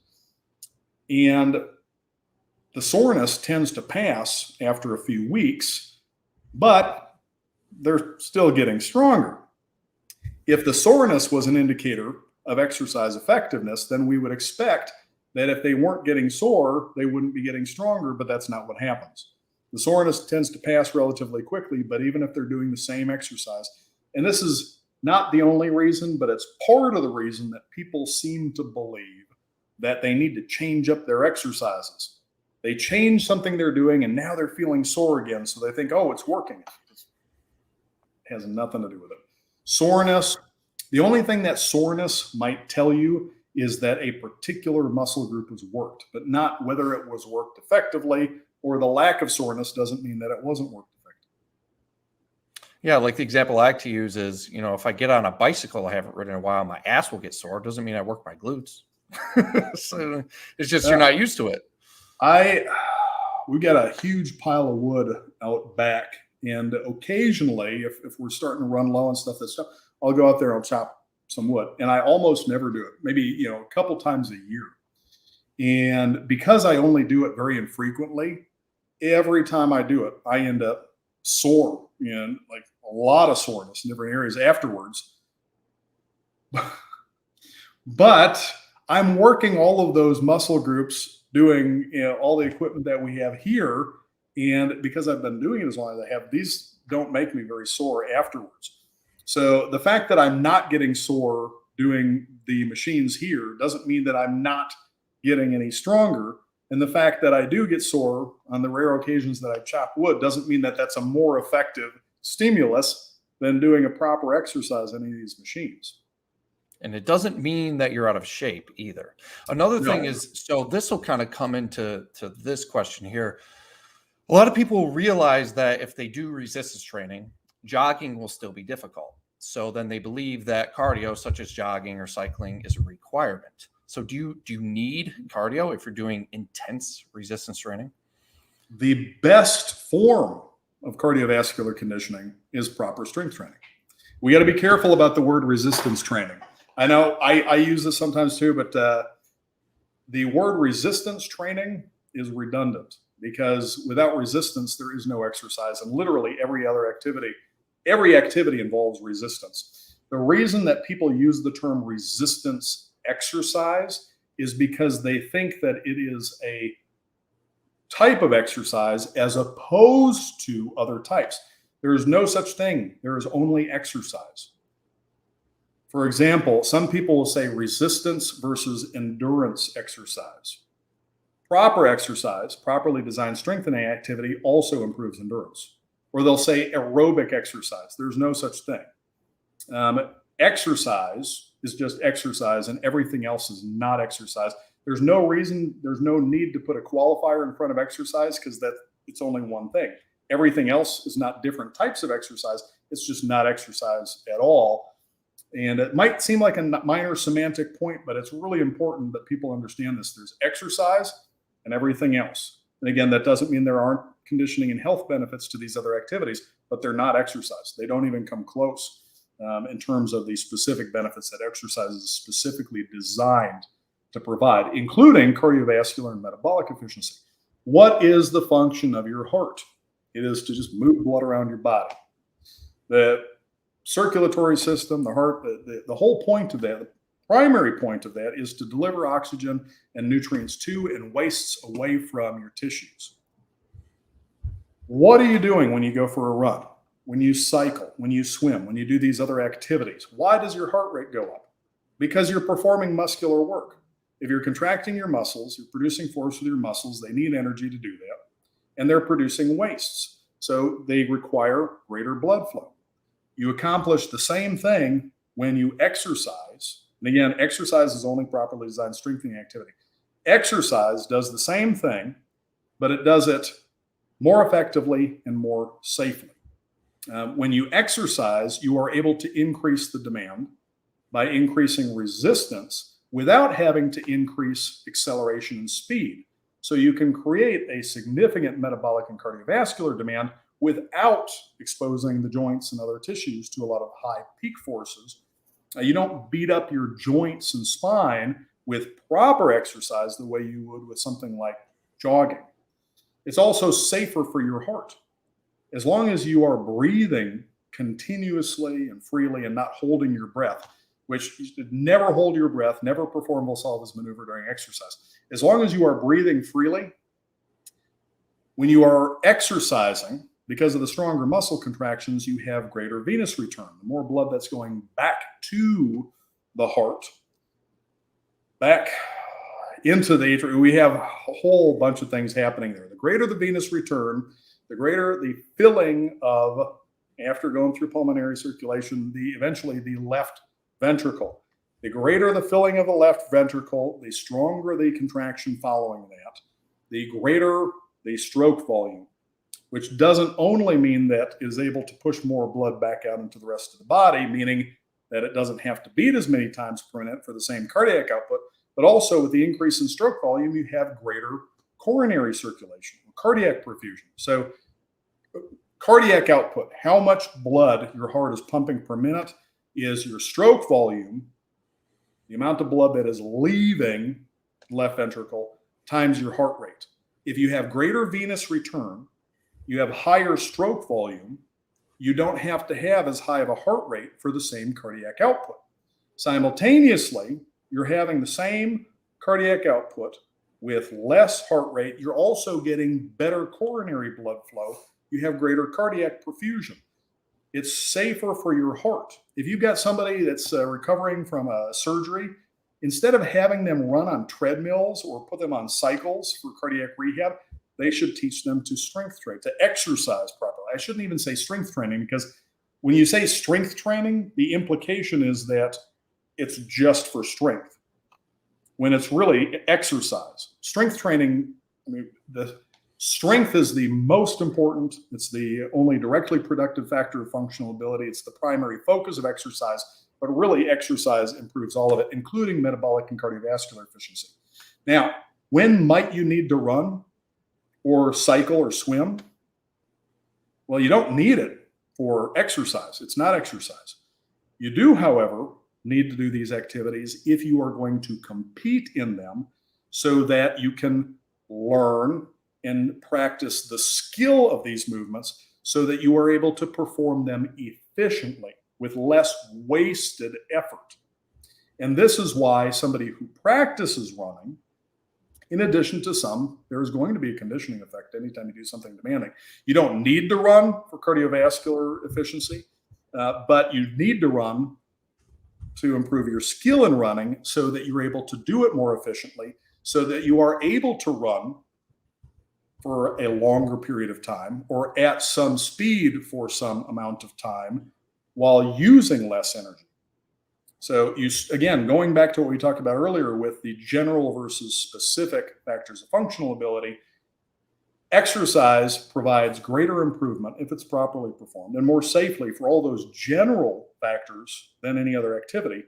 But the only way to become more skilled in an activity, and skill is necessary to be able to do something more efficiently, to do it faster and to do it with less fatigue over some time, you have to practice that skill.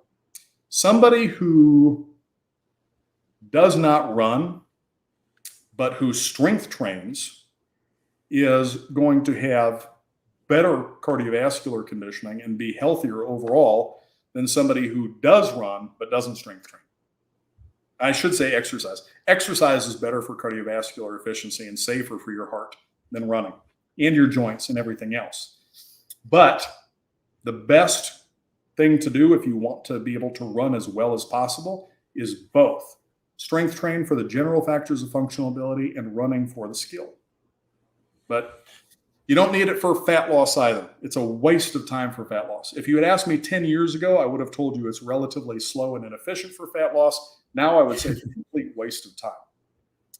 Any increase in the calories that you, first off, most people grossly overestimate how many calories they burn when they're doing any kind of activity. But not only do people grossly overestimate the calories that they burn, it doesn't make a significant difference to their daily energy expenditure because your body will very quickly adjust its metabolic rate. It will change the amount of energy it's spending on other processes to compensate for that increase in activity so that you don't burn too many calories. Your body's adjusting to that to very strictly constrain your daily energy expenditure. That, and after you practice the activity for a short amount of time and you become more skilled at it, you're doing it more efficiently, it burns even fewer calories. All you're doing when you do these activities for the sake of burning more calories is wasting your time. Unless you really like doing them. If you get psychological or maybe social benefits from doing those activities, then maybe there's some value in doing that to you as long as you accept the risks involved. But you don't have to run, do cycling or any of this stuff for fat loss. It's a complete waste of time for fat loss. Not necessary at all. Now, there are some health benefits to moving around regularly, but you don't need to do anything super vigorous to be able to do that. Even if you're just walking a bit daily, you provide that. Mainly because when you're contracting your muscles, it helps to move blood and lymph around the body. And because it is healthy for your joints to be moving regularly, not just sitting all the time. But this is not exercise. There are health benefits, there are psychological and physical health benefits to it, but it's not exercise and it's not necessary for fat loss. In fact, you could get ripped. You could get literally contest lean without doing any cardio, as long as your diet is strict enough. It comes down to diet more than anything else. In fact, there was a book, I'm not going to go digging through the shelves right now. It's not right now. Called Burn by Herman Poncer. It just came out, I think, within the last year or so. And they looked at comparing the energy expenditure of hunter-gatherer societies in Africa compared with people in modern Western societies, and found that regardless of the significant difference in activity, and most of these people, the Hadza in particular in Africa that they were studying, they did more activity in a single day than most of us here do in an entire week. No significant difference in daily energy expenditure. It still came down to body weight and sex and age more than anything else. So even if you were to increase your activity 5, 6, 7 times a day, not going to make much of a difference. Although there is another factor, and this is psychological or practical more than anything else. When people are busy doing something physical, it's harder for them to be stuffing food in their face. Yep. Some people will notice when they take up a hobby or they start to do something physical, they start to lose weight. They assume it's because they're burning all these extra calories. More often than not, it's because they're preoccupied and they're not sitting around, so it's not as convenient for them to be stuffing food in their face. Anyways, I bring up burn because there is a study mentioned in there. There was a group of people, completely sedentary, who started training to run half marathon. And although there was a slight increase in their daily energy expenditure initially, I think for maybe about the first 2 weeks, despite the fact that they kept increasing their weekly run, overall the distance, it leveled out really quickly. So they went from sedentary to training to run a half marathon, and there was no significant difference in their daily energy expenditure. All this cardio for fat loss stuff, dance aerobics classes, spin classes, all this Peloton crap, cardio, kickboxing, for the sake of fat loss, it's a complete waste of your time. all you have to do is reduce your calorie intake, so there's a calorie deficit, and then you need to strength train, exercise, and make sure you're consuming enough protein so that you're not losing muscle along with the fat. But you don't need cardio for either cardiovascular efficiency or for fat loss. The only reason to practice these activities, I shouldn't say only, the only physical reason to practice these activities would be to become more skilled in them if it's something that you want to be better at. But other than that, there's no need for it. Right. A lot of people are unaware of the neurological adaptation associated with running. So you can be very cardiovascularly fit, very healthy. If you don't run, you're not going to be very good at it. But what I explain to people is, since you are trained, conditioned metabolically and cardiovascularly, you're going to adapt to that running very quickly, and it will become easier more quickly than if you had not strength trained in the beforehand. Would you agree with that? Yeah. In fact, here's a good example of that. If you took two people who were in equally good physical condition, they had the same cardiovascular and metabolic efficiency, strength, and everything else, and one of them was a runner and the other was a cyclist, despite the fact that they were in equally good condition, if they did these different activities, if you had the cyclist attempt to run against the runner, he would do very poorly. And if you had the runner attempt to cycle against the cyclist, he would do very poorly. He would become much more fatigued, much more quickly, despite having the same conditioning, because he's not skilled at the activity.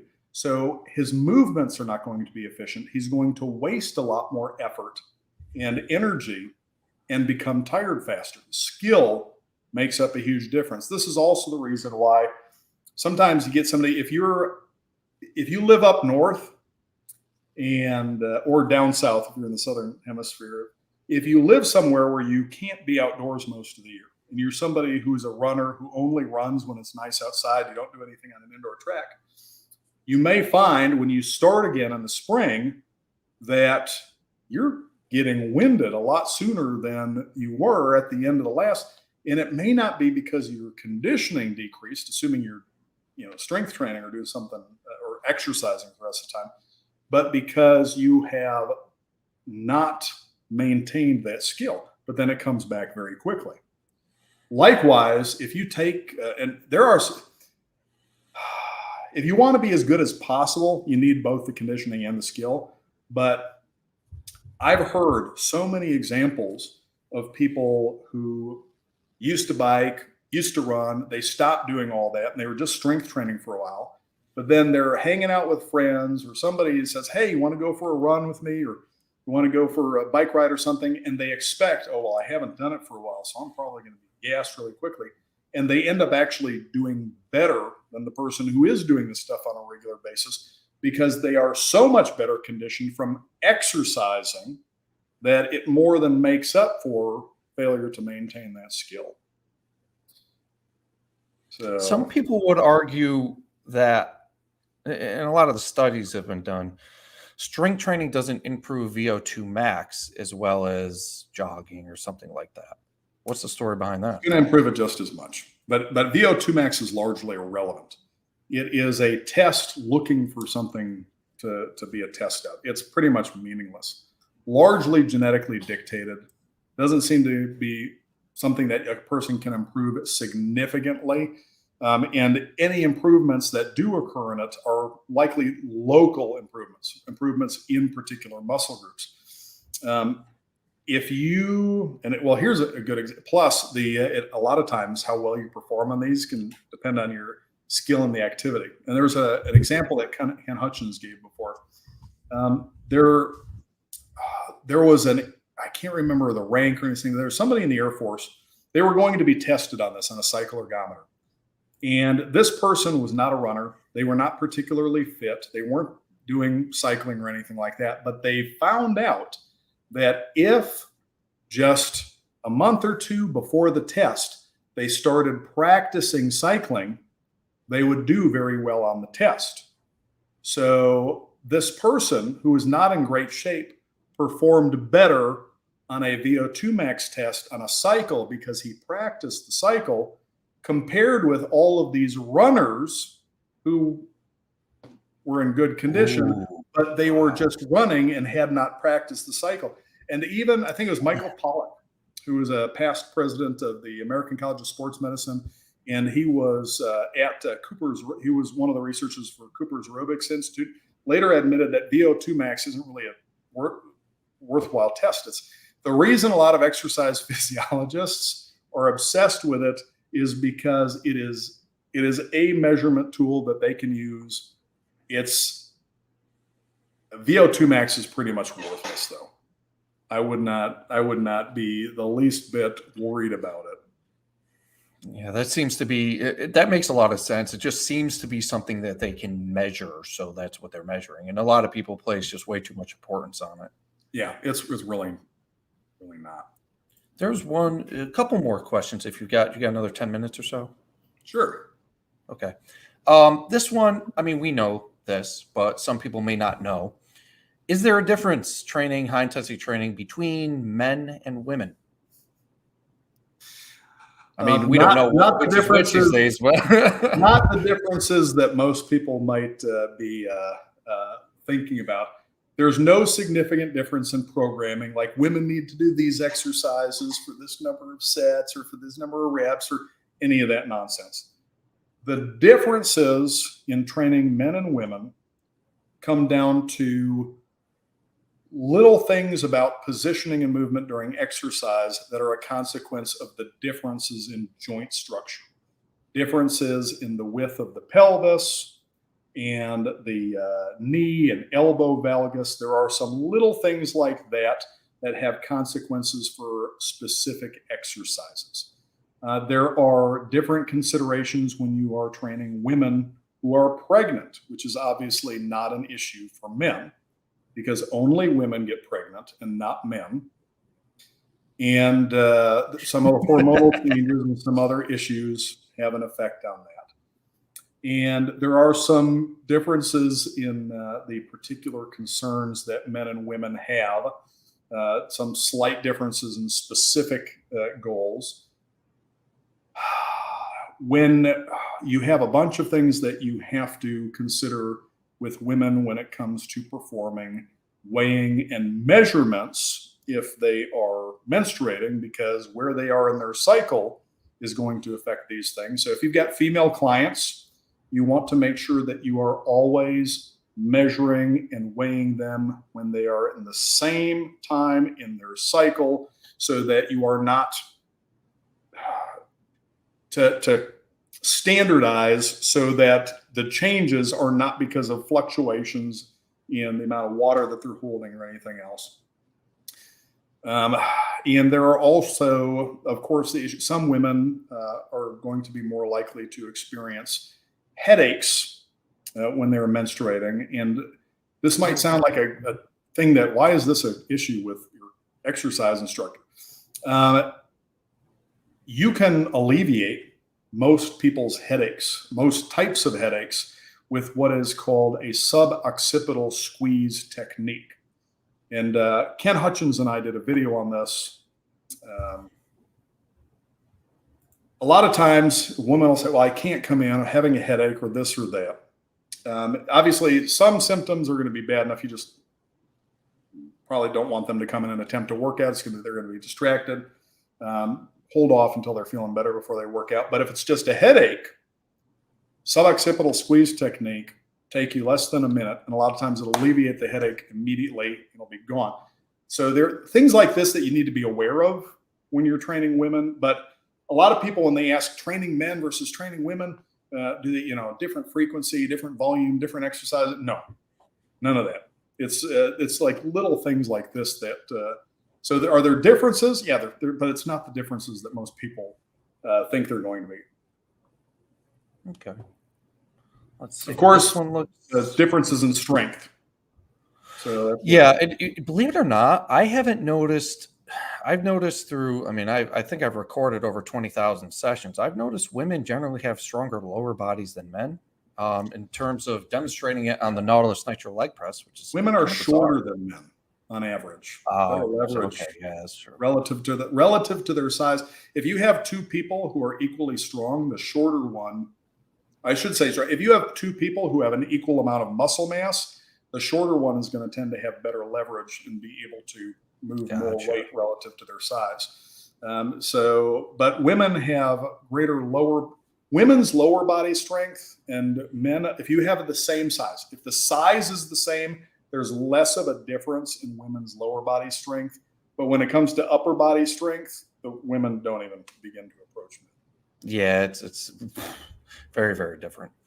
One more question about, cardiovascular improvements. Can you improve lung volume? I don't even know if I've heard this term before. I mean, the amount of air. The amount of air that you can inspire, maybe a little bit, but it's not that big of a deal. Your lung volume is not a limiting factor in performance. As blood is moving through pulmonary circulation, the gas is exchanged in a fraction of the time that it takes to move through there. Even with a compromised lung function, that's really not going to be the limiting factor in this. Okay. So the only time that lung volume is really going to be important is if you are diving without gear, or if you are a musician that plays a wind instrument, or if you are a singer. These kind of things can come into play. And there are some things. Ken Hutchins wrote a, hold on a second. It's Music and Dance, Critical Factors of Practice and Conditioning. And there's a section here specifically about breathing and inspiration and lung volume, and criticizing a lot of the things, the silly practices that a lot of people do. But it's not something that you probably can make a significant difference in. There's just one more question I want to ask before we wrap up, and it's because he's posted it so many times that he really wants to know. When you lose muscle, are you using sarcoplasm or actinomycin? I mean, might as well.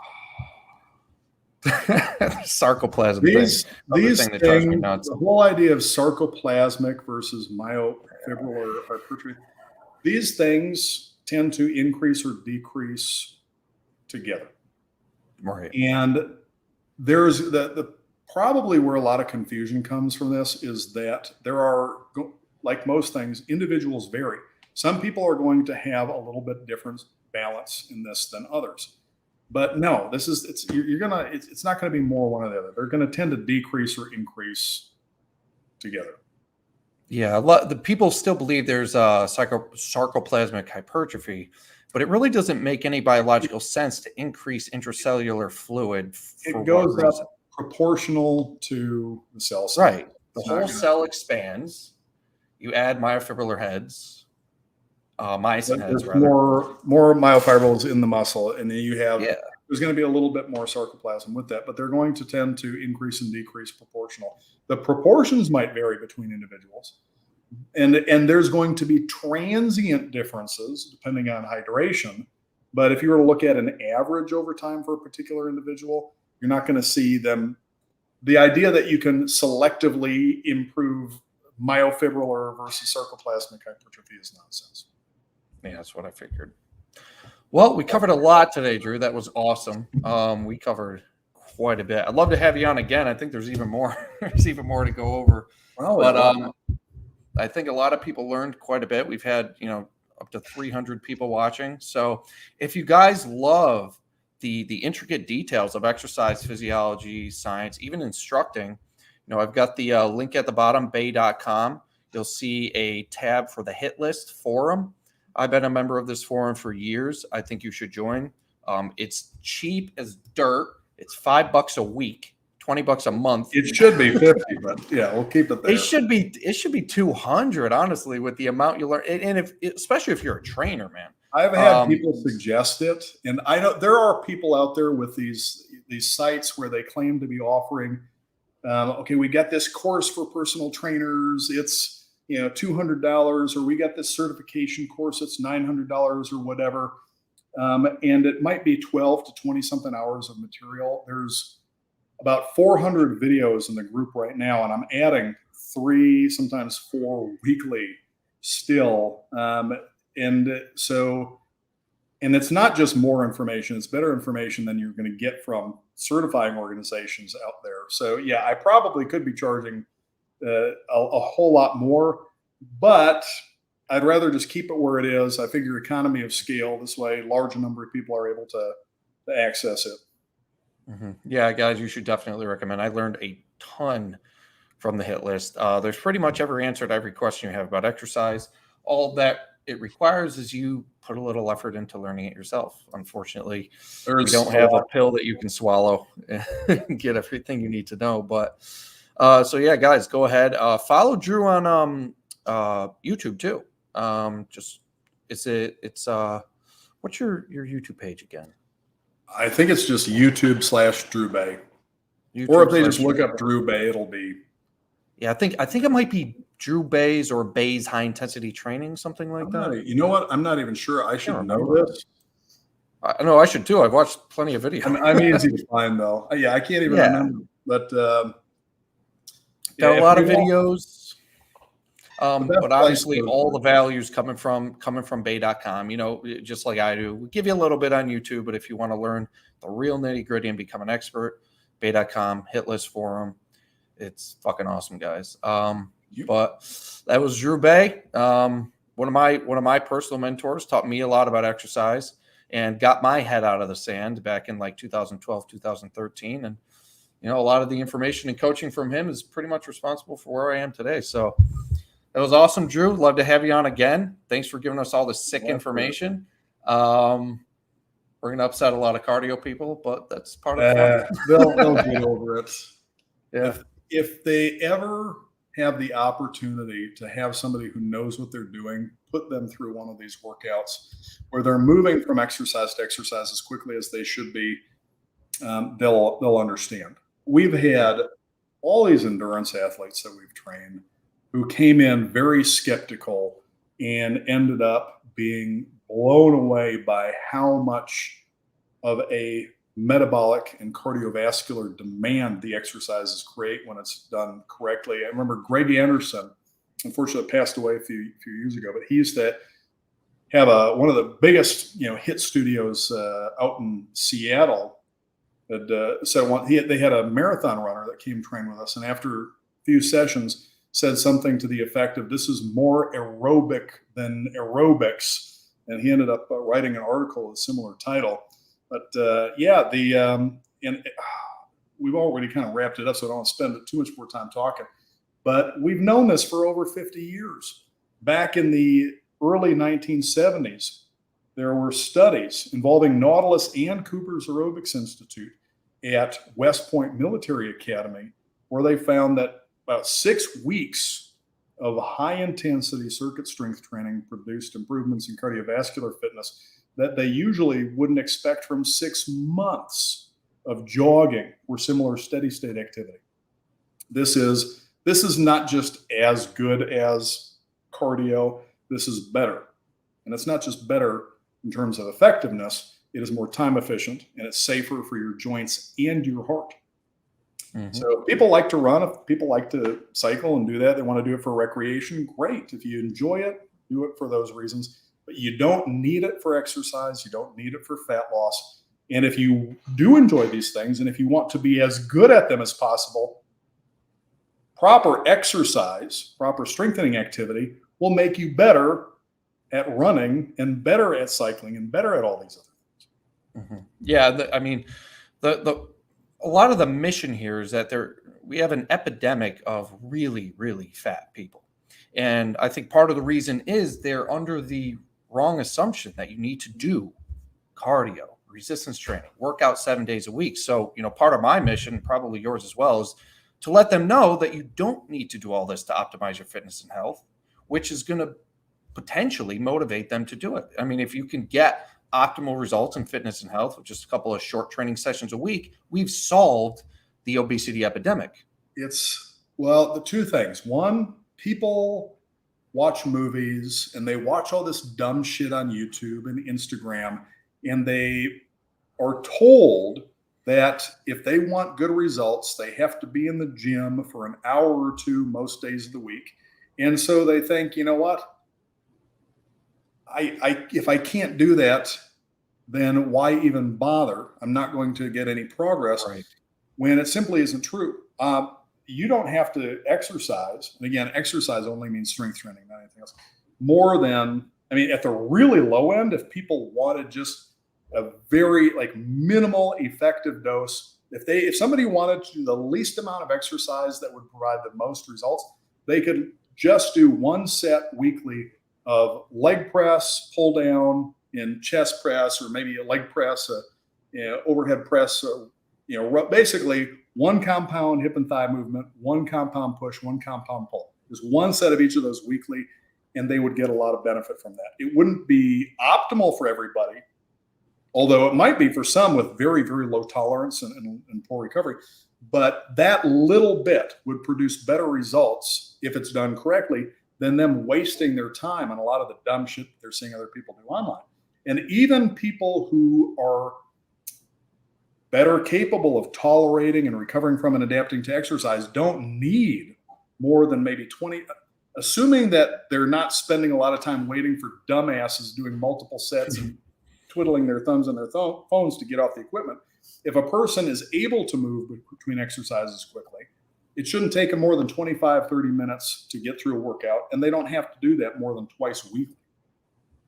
For most people, going from 2 to 3 times a week, even if they could, and again, a lot of people are thinking that's not that much at all. If you actually exercise as hard as what we're talking about, you would realize that, holy crap, yeah, that's about as much as you're going to want to do.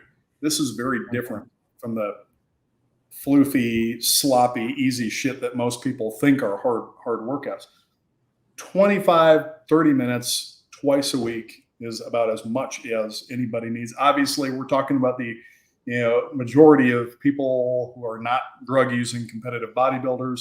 Some of them maybe 3 times, but still, like again, Menster 3 times a week that was it for his 1980 Mr. Olympia. Even the guys with all the stuff that they're taking now, that would be enough for them to come in looking just as good, but with less risk of injury and not wasting as much time in the gym. And he probably could have done less. I mean, I've noticed with my clients, I remember one particular client, Monty, summer was coming up. So he wanted to train 3 times a week, hopefully get more results. All it did was burn him out, especially, under good instruction. And this is what I've noticed. You probably agree with me. Most people are trying to find the most workouts they can do in a week and get away with rather than the least amount required, not realizing that those extra workouts, there's only so much your body can respond in 7 days.